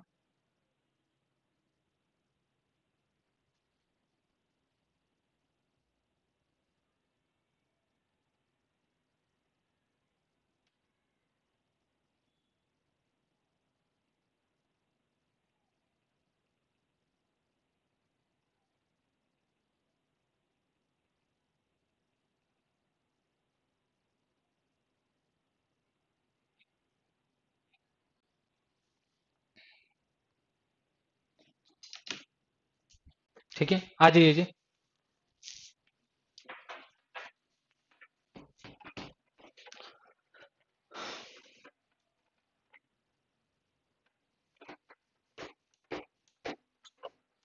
अब आ जाते हैं जी, प्रॉपर्टीज को एक्सप्लेन कर लेते हैं कि प्रॉपर्टीज का क्या मतलब होता है।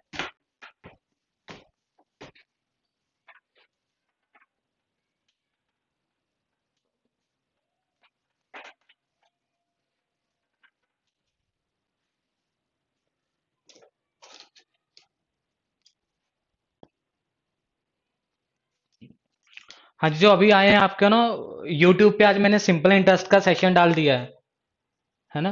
मैंने आपको बोला था ना मंडे से वो लाइव लूंगा मैं उस पे क्लासेस ना। ठीक है, तो अब वो रेगुलर ही चलेंगी यूट्यूब पर, क्योंकि आप में से काफी का कंसर्न था कि सर मेरा एफटी वीक है, नहीं हुआ है, क्या होगा। तो वहां से वो सेशन देख सकते हो। क्लियर है।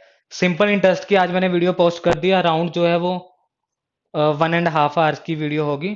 तो उसको एक बार आप देख लेना। क्लियर है।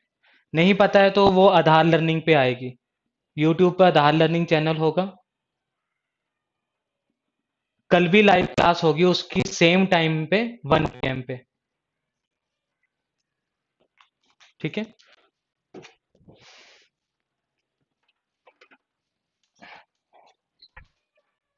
हाँ जी जी। अब हम एक्सप्लेन कर लेते हैं जी प्रॉपर्टीज को, कि प्रॉपर्टीज क्या होती हैं। यहाँ पे सब्जेक्ट चल रहा है मेरा फ्लूइड, तो प्रॉपर्टीज का मतलब यहाँ पे क्या होगा जी।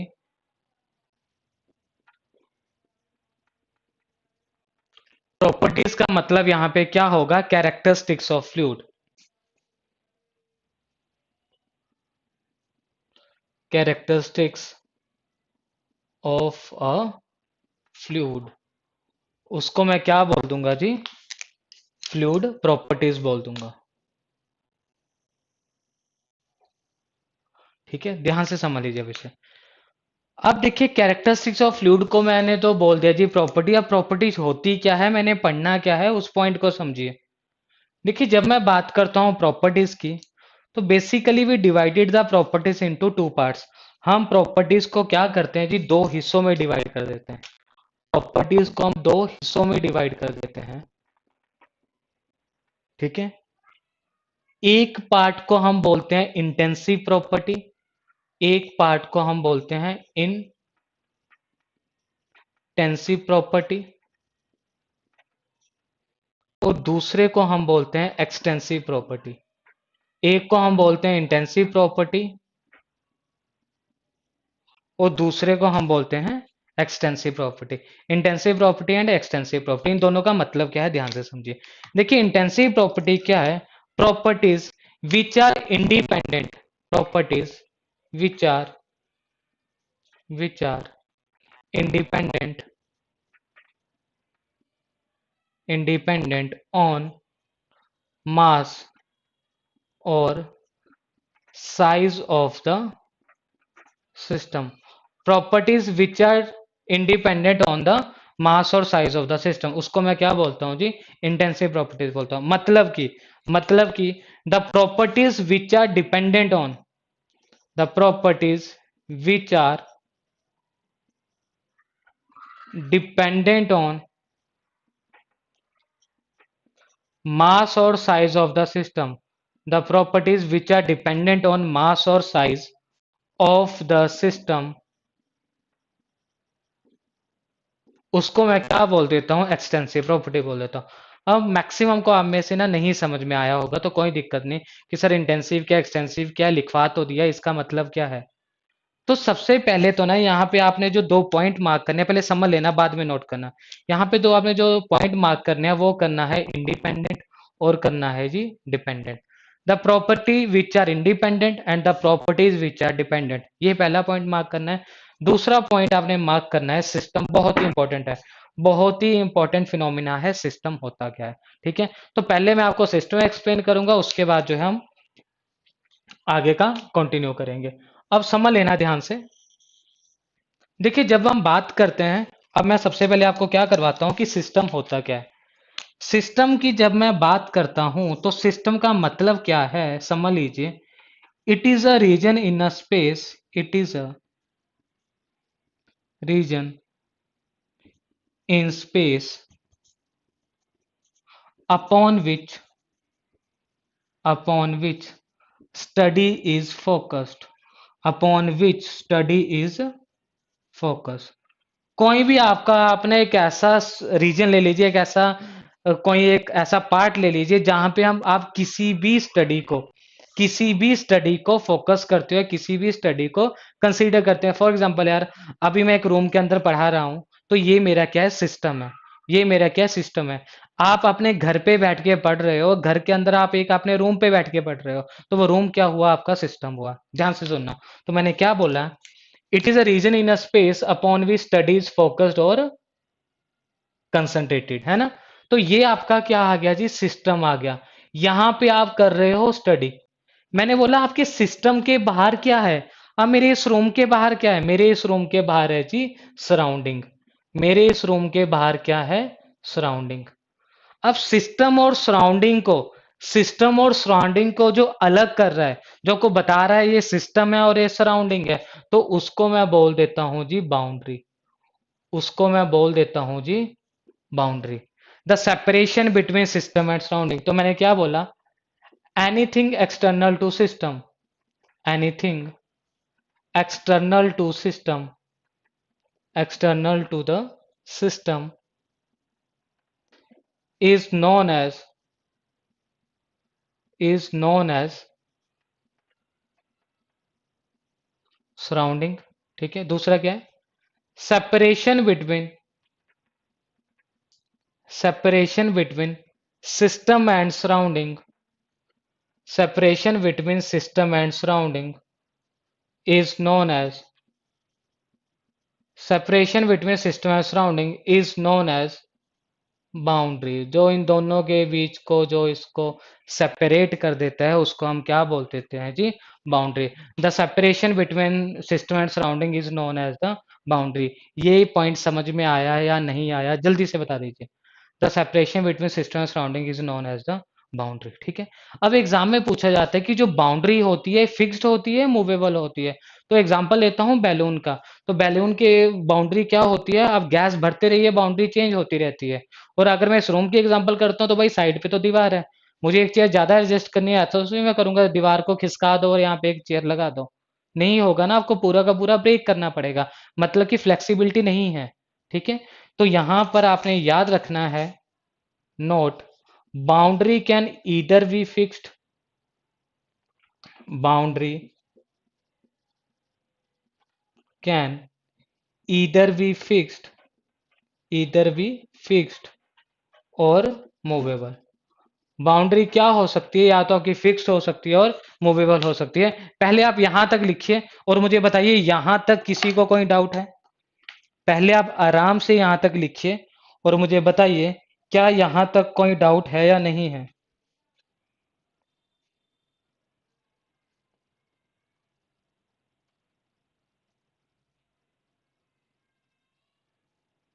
यहां तक लिखिए और बताइए यहां तक किसी को डाउट है या नहीं है?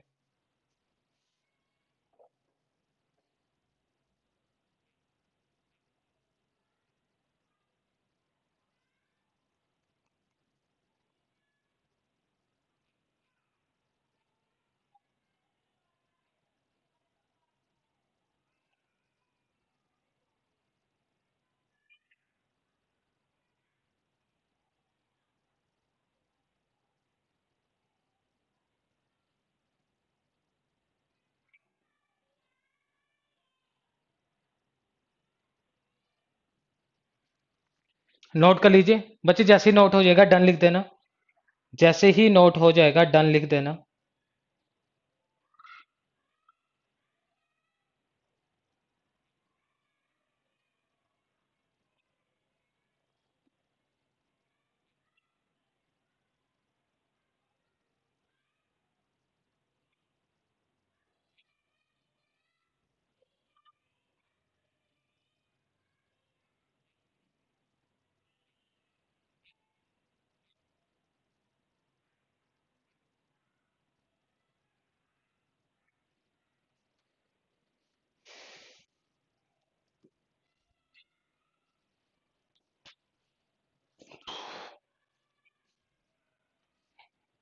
डन। डन है मित्रों।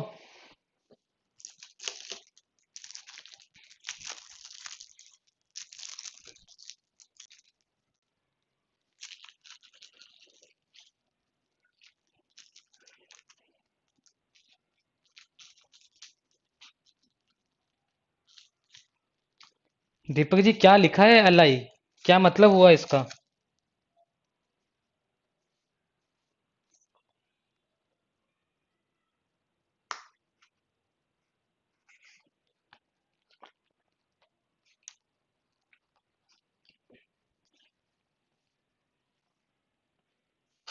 डन जी, बिल्कुल सही है, बिल्कुल सही है। यहां तक हो गया। अब तो आ जाता जी, ये तो आ गया कि सिस्टम का मतलब क्या होता है। अब यहाँ पे ना इसने कहीं ना कहीं आपको बोला है सिस्टम को। तो सिस्टम को अगर आपने पढ़ना है तो आपको क्या डिस्कस करना पड़ेगा जी? टाइप्स ऑफ सिस्टम भी पढ़ना पड़ेगा। ध्यान से सुनना, बहुत ही इंटरेस्टिंग है। आपको अभी समझ में आ जाएगा पूरा का पूरा types of system. Types of system, देखिए पहला चैप्टर ना काफी डिटेल के अंदर होगा, मैं अब भी आपको बोल रहा हूँ। अब आपको आएगा सर क्या ये चीजें पूछी जाएंगी? बिल्कुल हो सकता है यार ये चीजें ना पूछी जाएं, लेकिन ना इन चीजों के बिना आपको एफएम नहीं समझ में आ सकती है। तो अगर आप में से कोई ऐसा है जिसको ये सब कुछ पता है ना, तो उसको मैं बोलूंगा कि भाई आप 2-3 दिन छुट्टी पे चले जाओ, क्योंकि 2-3 दिन ना मैं आपको यही बेसिक करवाता रहूंगा, जिससे कि आपका एक बार बेस बन जाएगा।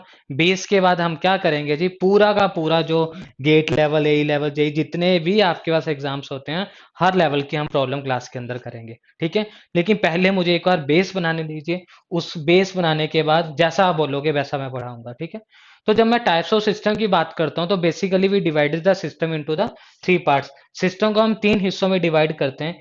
एक को मैं बोल देता हूं क्लोज सिस्टम, एक को मैं बोल देता हूं क्लोज सिस्टम, दूसरे को मैं बोल देता हूं open system, close system, open system, और तीसरा मेरे पास आ जाता है जी आइसोलेटेड सिस्टम। तीसरा क्या आ जाता है जी? Isolated system. समझ में आया? सिस्टम को मैंने 3 हिस्सों में डिवाइड कर दिया जी। क्लोज सिस्टम बोल दिया, ओपन सिस्टम बोल दिया, और तीसरा बोल दिया जी आइसोलेटेड सिस्टम, ठीक है। अब ये होता क्या है, क्या क्लोज, क्या ओपन, क्या आइसोलेटेड, इसको समझिए, ठीक है। देखिए जब मैं बात करता हूं क्लोज सिस्टम की, यार ऐसा करता हूं यहां पे लिखता हूं।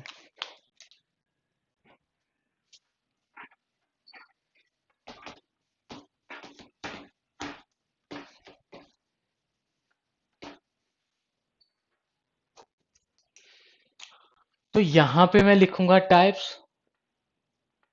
यहां पे मैं लिखूंगा एनर्जी ट्रांसफर,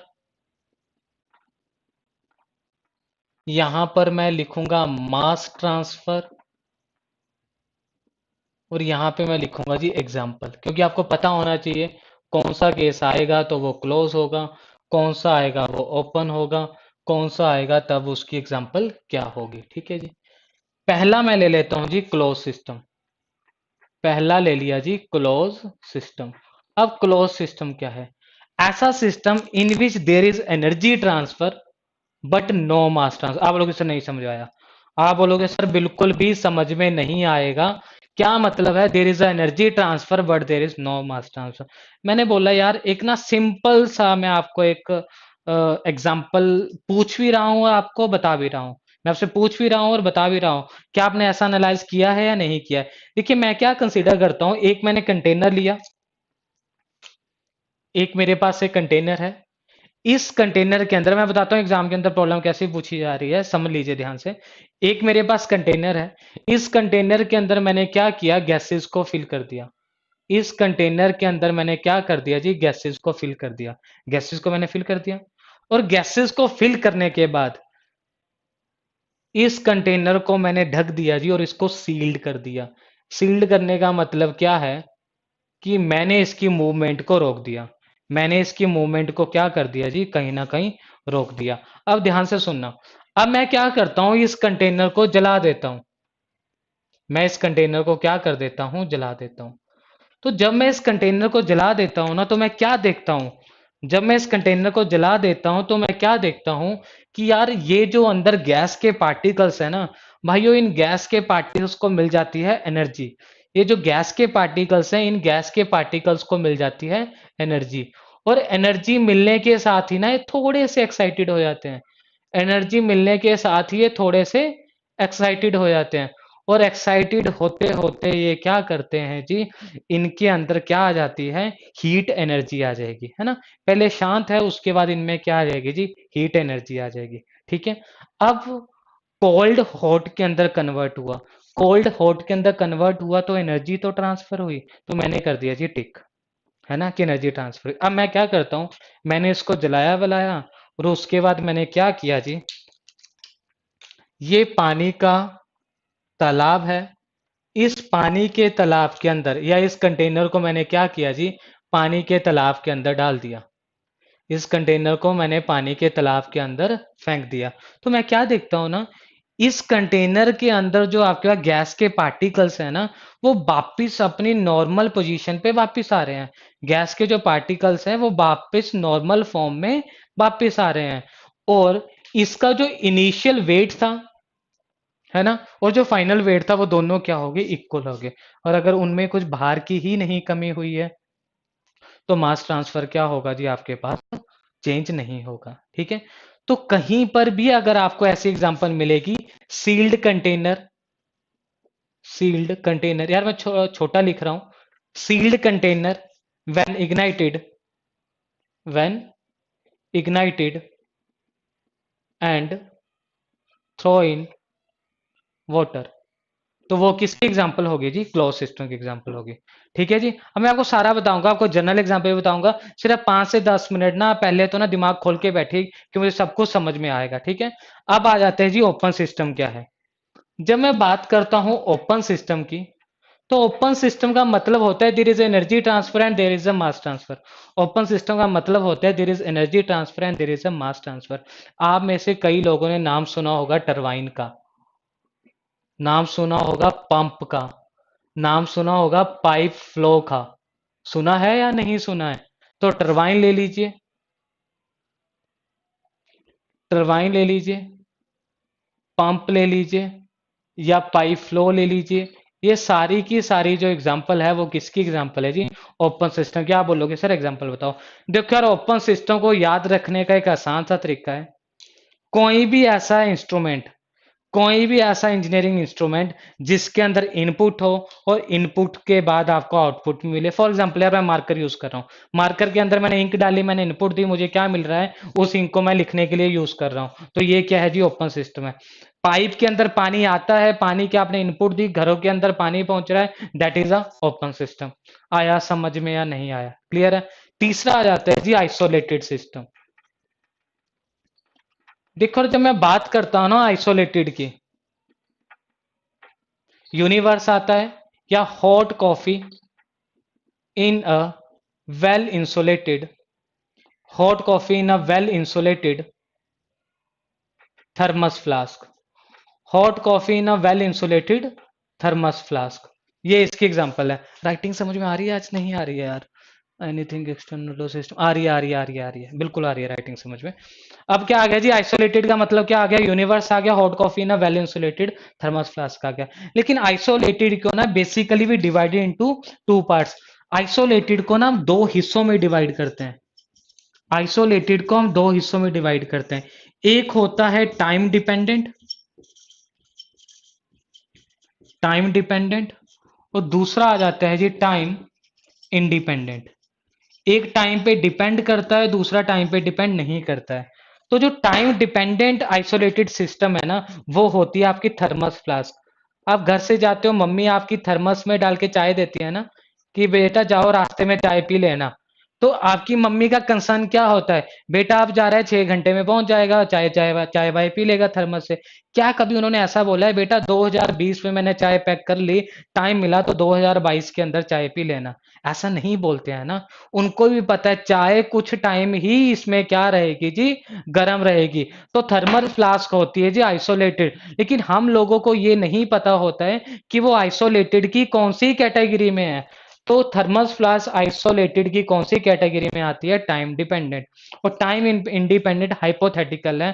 टाइम इंडिपेंडेंट के बीच में क्या आता है जी, यूनिवर्स आ जाता है। अब आप बोलोगे सर यूनिवर्स ये कैसे? तो यूनिवर्स होता क्या है, इन तीनों को मिला दो ना, तो ये बन गया universe. System plus surrounding is equal to universe. आप बोलते ना तू जिए या मरे, संसार पे कोई फर्क नहीं पड़ने वाला है। तो वही संसार को मैंने क्या बोल दिया है, यूनिवर्स बोल दिया है। समझ में आया या नहीं आया? अब आप लोगों को ना ये तो मैंने बता दिया जी टेक्निकल से, ये तो मैंने बता दिया जी, ये तो मैंने बता दिया जी इंजीनियरिंग पॉइंट ऑफ व्यू से। लेकिन आपको इसको समझना कैसे है, ध्यान से सुनिए जी। देखिए अब क्लास के अंदर ना मैंने एफएम स्टार्ट किया है, ठीक है बच्चे, मैं सारे रिपीट कर रहा हूँ, दिलजीत जी मैं सारे सिस्टम रिपीट कर रहा हूँ, सुनिए ध्यान से बस। देखिए, मैंने एफएम स्टार्ट की है, अब मैं एफएम पढ़ा रहा हूं ना, तो क्लास के अंदर ना मुझे ना दो ही तरह के स्टूडेंट मिलेंगे वैसे तो, या तो ओपन मिलेंगे या क्लोज मिलेंगे। पहले मैं क्लोज की तरफ आता हूं। क्लोज सिस्टम स्टूडेंट कैसे है ना, वो क्लास अटेंड कर तो रहे हैं, वो क्लास अटेंड कर तो रहे हैं, लेकिन ना जो मैं पढ़ा रहा हूं ना, इनपुट दे रहा हूं मैं, आप उस इनपुट को क्या कर रहे हो, रिसीव कर रहे हो, दिमाग के अंदर फिट कर रहे हो, है ना, दिमाग के अंदर फिट कर रहे हो आप इनपुट को। क्लियर है। आप में से कई ऐसे स्टूडेंट होंगे ना कि मेरी तरफ से इनपुट तो जा रही है, मेरी तरफ से इनपुट तो जा रही है, लेकिन आपका प्रोसेसर या तो थोड़ा स्लो है, या आपके प्रोसेसर के अकॉर्डिंग मैं इनपुट नहीं दे पा रहा हूं। यही मतलब हुआ, या तो मैं आपको वैसा नहीं पढ़ा पा रहा हूं जिससे आपको समझ में आ जाए, या तो आपका प्रोसेसर ही स्लो है, आपको नहीं समझ में आ रहा है, दो ही चीजें होंगी ना। ठीक है। तो ऐसे स्टूडेंट जिनको मेरी बात तो समझ में नहीं आ रही है, लेकिन अगर आप 2 घंटे क्लास में बैठोगे यार, आप एग्जॉस्ट तो हो जाओगे, है ना, आपकी एनर्जी तो ट्रांसफर हो जाएगी, सर भूख लग गई, है ना। अब बोलोगे साले ने लेक्चर ना टाइम वेस्ट कर दिया 2 घंटे, आराम से कुछ मूवी देख के मिर्जापुर देखते, कुछ तो देखता मैं, इसने मेरा टाइम क्या कर दिया जी, वेस्ट कर दिया, टाइम वेस्ट कर दिया, अब मैं थक गया। जैसे ही थक गया हुआ, मतलब कि भाइयों एनर्जी तो ट्रांसफर हुई है, एनर्जी ट्रांसफर हुई, लेकिन भाई लेक्चर तो आपको कुछ समझ में आया नहीं, इल्ले, तो वो आपका सिस्टम क्या हो जाएगा जी, क्लोज सिस्टम। ऐसे system in which there is energy transfer but there is no mass transfer, known as the close system, है ना। ओपन क्या है, आप में से कुछ एक स्टूडेंट ऐसे होंगे, मैं इनपुट दे रहा हूं आप रिसीव कर रहे हो, इनपुट दे रहा हूं आप रिसीव कर रहे हो, है ना। तो अब दो दो घंटे के बाद थक भी जाओगे थोड़ा बहुत, और लेकिन आपको कहीं ना कहीं जो हमने इनपुट आउटपुट दी, तो वो आपके पास क्या होता जाएगा, रिसीव भी होती जाएगी, तो वो बन जाएगी जी ओपन सिस्टम। और देखो यार, क्लास के अंदर ना कोई ऐसा स्टूडेंट नहीं होगा, वो बोलेगा सर ना ही तो मुझे समझ में आ रहा है, जैसा 2 घंटे पहले आया था वैसे ही अभी हूं। आपके नेचर में कुछ ना कुछ माइंड में चलता रहता है, जिसके कारण ये सिस्टम पॉसिबल नहीं रहता है। तो आई थिंक अब आपको ये सिस्टम समझ में आया होगा, क्लोज, ओपन और आइसोलेटेड का क्या मतलब है। ठीक है। ओपन का मतलब क्या है, मैंने इनटेक दी, आपने इनटेक ले ली, मैंने इनटेक दी, आपने इनटेक ले ली, आपने किसी आगे को बढ़ाया, है ना, आपने घर पे जाके किसी तीसरे को बढ़ाया, तो वो बन गया जी open system. Input output, input output, वो बन गया ओपन सिस्टम। ये क्लोज सिस्टम बेचारा क्या है, ये आउटपुट दे ही नहीं पाया, ये चीजों को समझ ही नहीं पाया, इसको एफएम बिल्कुल भी पल्ले पड़ी ही नहीं, तो वो आ गया जी आपका क्लोज सिस्टम। और ये ना भाई, है ना, इसीलिए ना जब अभी आपने ना प्रिपरेशन स्टार्ट किया ना, तो लोग आपके पास जाए आएंगे, या आप लोगों के पास पूछने जाओगे कि भैया मुझे बताओ यार तैयारी कैसे करनी है, वो आपको बोलेगा बेटा आइसोलेट हो जाओ। बच्चे, अगर तो आपको आइसोलेट का मतलब नहीं पता होगा, तब तो मुझे नहीं पता आप क्या सोचोगे, लेकिन आइसोलेट मत हो जाना। आइसोलेट का मतलब क्या है, रूम में जाके पड़े रहे, दुनिया से कट लिए, दुनिया से तो कट लिए, लेकिन भाई पढ़ना भी तो था। आइसोलेटेड में पढ़ाई नहीं होती है भाई, पता नहीं होती है नहीं होती है, लेकिन टेक्निकली अगर बोला जाए तो ये सिस्टम कुछ ऐसा होगा। जल्दी से बता दीजिए यार, जल्दी से बता दीजिए। और देखिए, एग्जाम के अंदर ना इन प्रॉब्लम पूछी जाती है यार, एग्जाम के अंदर इन प्रॉब्लम को पूछा जाता है। मैक्सिमम जो आपके पास जो डीएमआरसी के एग्जाम्स हो गए, है ना, स्टेट गवर्नमेंट के एग्जाम हो गए, या गेट के अंदर ना थोड़ा कम पूछा जाता है, लेकिन इंजीनियरिंग साइंसेज के अंदर ये पूछा जाता है। अगर आपकी सिविल है, मैकेनिकल है, केमिकल है, उसमें कम पूछा जाएगा, लेकिन अगर आपने गेट भरा है इंजीनियरिंग साइंसेज से भी, तो उसके अंदर इसके पूछने के चांसेस ज्यादा है। और गेट के अलावा हर एग्जाम के अंदर इससे प्रॉब्लम पूछी ही जाती है। ठीक है। वो पूछ लेंगे कि जो आप पेन से लिखते हो ये किसकी एग्जाम्पल है, क्लोज किया ओपन सी, हाँ बोलोगे यार क्या है, इनपुट थी इंक डाली तभी तो मैंने लिखा, तो वो किसकी एग्जाम्पल हुई जी, ओपन सिस्टम की एग्जाम्पल हुई। जल्दी से बता दो अब, जल्दी से बता दो क्लियर हुआ या नहीं हुआ, जल्दी से बताओ यार।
थैंक यू मनदीप जी।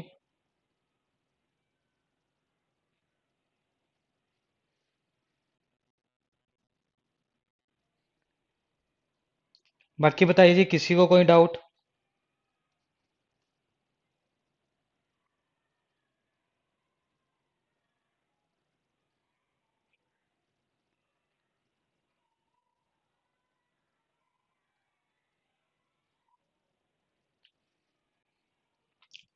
बच्चे जैसे ही नोट हो जाएगा डन लिख देना।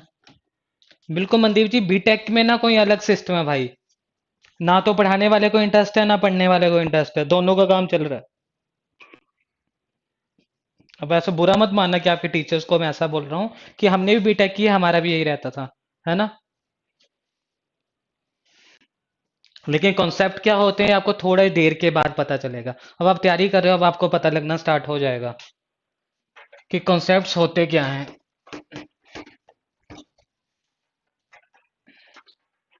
कुछ एक नए स्टूडेंट है यहाँ पे, अगर आपको कोई भी दिक्कत आएगी तो आप नंबर लिख लीजिए मेरा, व्हाट्सएप करके आप पूछ सकते हो, 9041 456 007। विशाल ठाकुर।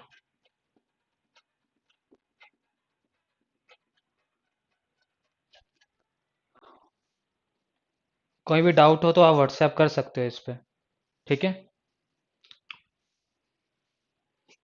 साथ ही हमारे यूट्यूब चैनल होंगे, उनको भी सब्सक्राइब कर दीजिए। EDUZPHE एडुस्फीयर। दूसरा होगा आधार लर्निंग। आधार लर्निंग, इसके ऊपर जितने भी बेसिक कॉन्सेप्ट हैं उनकी वीडियो आपको मिलती रहेगी।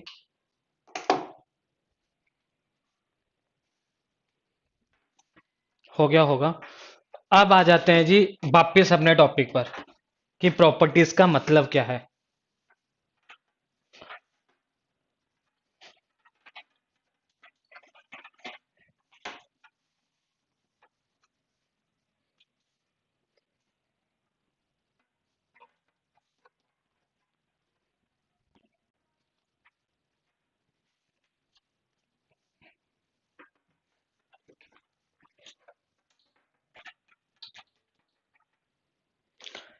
Basically from, Diljit ji basically I am from Himachal. Basically जी हिमाचल से हैं, जन्मभूमि हिमाचल की है, कर्म भूमि दिल्ली की है ना। जन्म तो हुआ हिमाचल में, कमाने के लिए निकल गए दिल्ली। तो आइए जी बात करते हैं प्रॉपर्टीज की।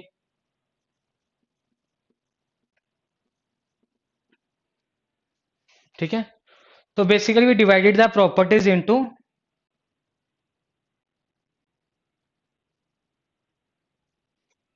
ठीक है। तो आ जाइए जी, पहले हम देख लेते हैं इंटेंसिव क्या होती है। दूसरा आ जाएगा जी, ठीक है जी, इंटेंसिव। और दूसरा आ जाएगा जी एक्सटेंसिव, ठीक है। इंटेंसिव को मैंने क्या बोल दिया जी, इंडिपेंडेंट ऑन द मास और size of the system. Intensive का मतलब क्या आ गया जी, इंडिपेंडेंट ऑन,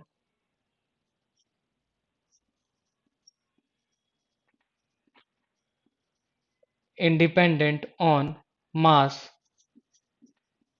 और size of the system, size of the system. और एक्सटेंसिव क्या होगा जी, डिपेंडेंट ऑन,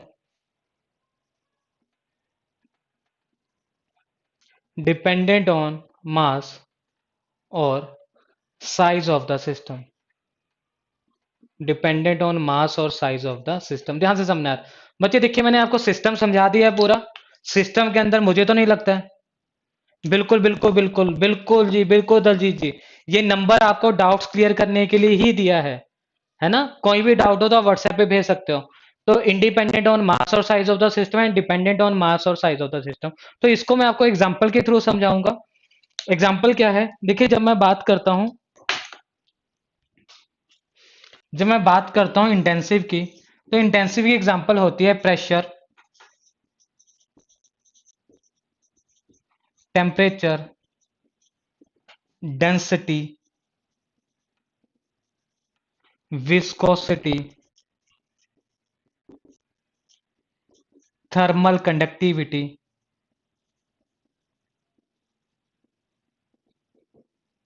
एटसेट्रा। आपको याद नहीं रखनी है, सिर्फ मैं आपको क्यों करवा रहा हूं, मैं अभी आपको एक्सप्लेन भी कर दूंगा। Pressure, temperature, density, viscosity, thermal conductivity etcetera. और एक्सटेंसिव की क्या मतलब है? एक्सटेंसिव की एग्जांपल है जी mass, volume, momentum and most important, mass, volume, momentum and most important all forms of energy, all forms of energy. ठीक है जी, ऑल फॉर्म्स ऑफ एनर्जी। अब ध्यान से सुनिए जी, इसका मतलब क्या है? देखिए मैं क्या कंसीडर करता हूं, मैं किसी एक ह्यूमन बॉडी को कंसीडर करता हूं, मैं किसी एक ह्यूमन बॉडी को कंसीडर करता हूं। ठीक है जी, जिस भी बॉडी को मैंने कंसीडर किया उस बॉडी का कोई मास होगा, मतलब कि यार आपका कोई भार तो होगा 50 किलो, 60 किलो, कितना किलो, है ना। आपका कुछ बॉडी का वॉल्यूम होगा, मोटे हो पतले हो क्या हिसाब किताब है, वो वॉल्यूम हो गया।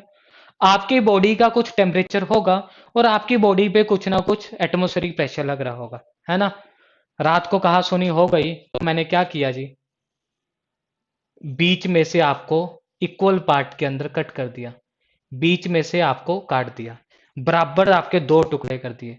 जब आपके बराबर दो टुकड़े हो गए तो ध्यान से देखिए, है ना। तो आपका क्या होगा, आपका भार अगर 60 किलो था तो अब कितना हो गया जी, भार पहले अगर आपका 60 किलो था तो अब कितना हो गया, 30 किलो, 30 किलो, M1 M2 हो गया। वॉल्यूम मान लीजिए आपका 5 मीटर क्यूब था, अब कितना हो गया, V1 V2। वॉल्यूम भी आपका क्या हो जाएगा, आधा आधा हो जाएगा, ढाई ढाई हो जाएगा। मान लीजिए आपकी बॉडी का टेम्परेचर 30 डिग्री सेल्सियस था, तो जब मैं आपको बीच में से कट कर दूंगा तो क्या वो 15 डिग्री 15 डिग्री होगा, या वो 30 का 30 ही रहेगा? बताइए क्या होगा। टेम्परेचर, बॉडी के टेम्परेचर में कोई भी चेंज नहीं आएगा। जो आधे पोर्शन का टेम्परेचर है वो ही दूसरे आधे पोर्शन का टेम्परेचर रहेगा, मतलब टेम्परेचर क्या रहेगा, कांस्टेंट रहेगा। और बॉडी के ऊपर लगने वाला प्रेशर भी क्या रहेगा, कांस्टेंट रहेगा। अगर आधी बॉडी पे एटमॉस्फेरिक प्रेशर लग रहा है तो दूसरी आधी पे भी क्या लगेगा जी, एटमॉस्फेरिक प्रेशर ही लगेगा। इतना समझ में आया? तो यहां पर M1 और M2 को अगर मैं देखता हूं, यहां पर अगर मैं M1 और M2 को देखता हूं और V1 और V2 को देखता हूं, तो वो क्या हो रहे हैं, साइज जैसे ही चेंज हुआ ये भी चेंज होंगे। तो लिखा तो है डिपेंडेंट ऑन मास और साइज ऑफ द सिस्टम, तो ये दो जो पैरामीटर्स हैं ये क्या होंगे जी, आपके पास डिपेंडेंट होंगे। और ये वाले जो दो पैरामीटर्स है ये क्या होंगे आपके पास, इंडिपेंडेंट होंगे। जल्दी बताइए समझ में आया नहीं आया, क्लियर है इतना? और इसकी बेस्ट एग्जांपल क्या रहेगी जी आपके पास, इसकी बेस्ट एग्जांपल आपके पास रहेगी जी, सॉरी ये तो आ गया इतना समझ में। और लेकिन जब आप बात करते हो ना, कभी भी नोट के अंदर मैं लिखवा देता हूं, जब भी कभी आप बात करते हो डेंसिटी की, तो डेंसिटी आपके पास होती है मास पर यूनिट वॉल्यूम। तो डेंसिटी क्या है, इंडिपेंडेंट। मास क्या है, डिपेंडेंट। वॉल्यूम क्या है, डिपेंडेंट। यहां से क्या बना, ratio of two dependent quantity is equal to independent. Ratio of two independent properties is equal to, is equal to dependent properties. Ratio of two independent properties is equal to dependent properties. जल्दी से बता दो यार, समझ में आया या नहीं आया, जल्दी से बताओ समझ में आया या नहीं आया, नोट कर लीजिए।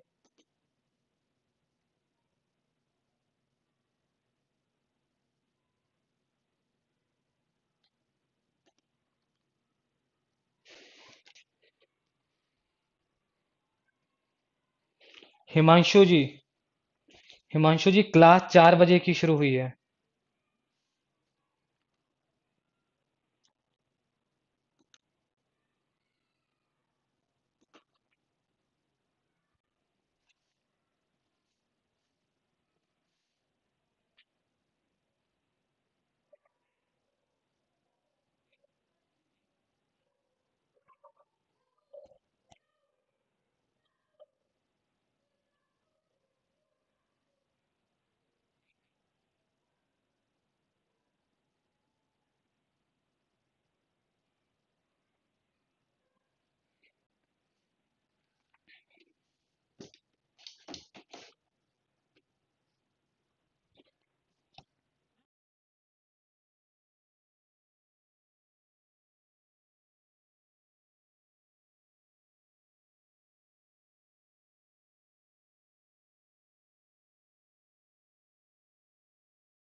देखिए क्या लिखा है, रेशियो ऑफ टू,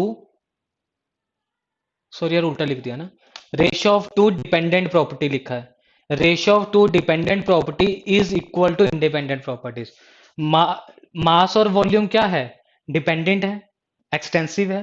ठीक है, अगर पूरा हमने लिखना है तो हम ऐसा भी लिख सकते हैं, ratio of two extensive property, ratio of ratio of two extensive properties, ratio of two extensive properties is equal to is equal to intensive properties. Ratio of two extensive properties is equal to intensive properties. आया समझ में?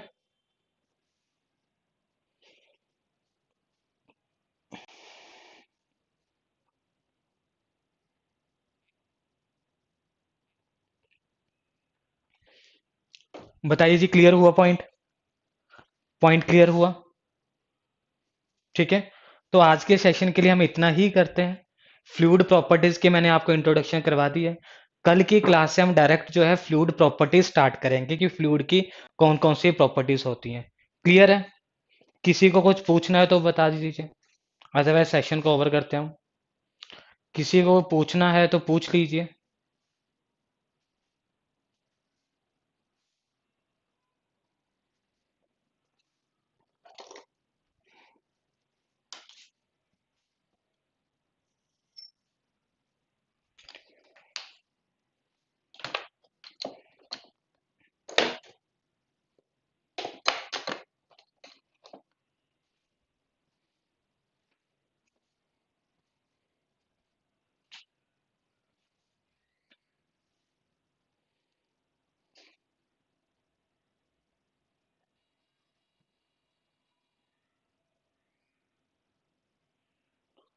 बताइए जी, पूछना है किसी को कुछ?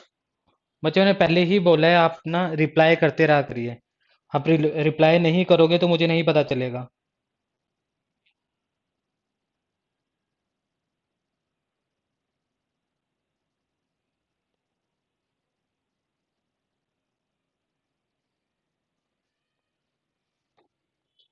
Reply नहीं करोगे तो मुझे नहीं कंफर्म होगा।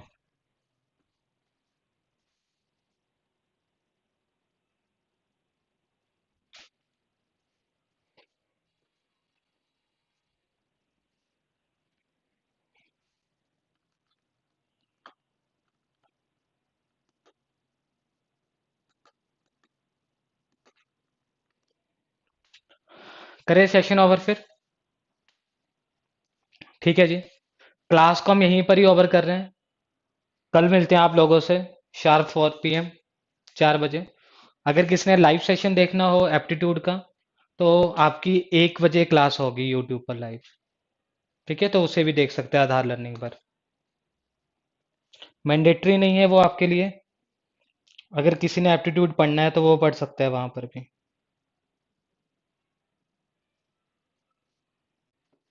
ठीक है जी।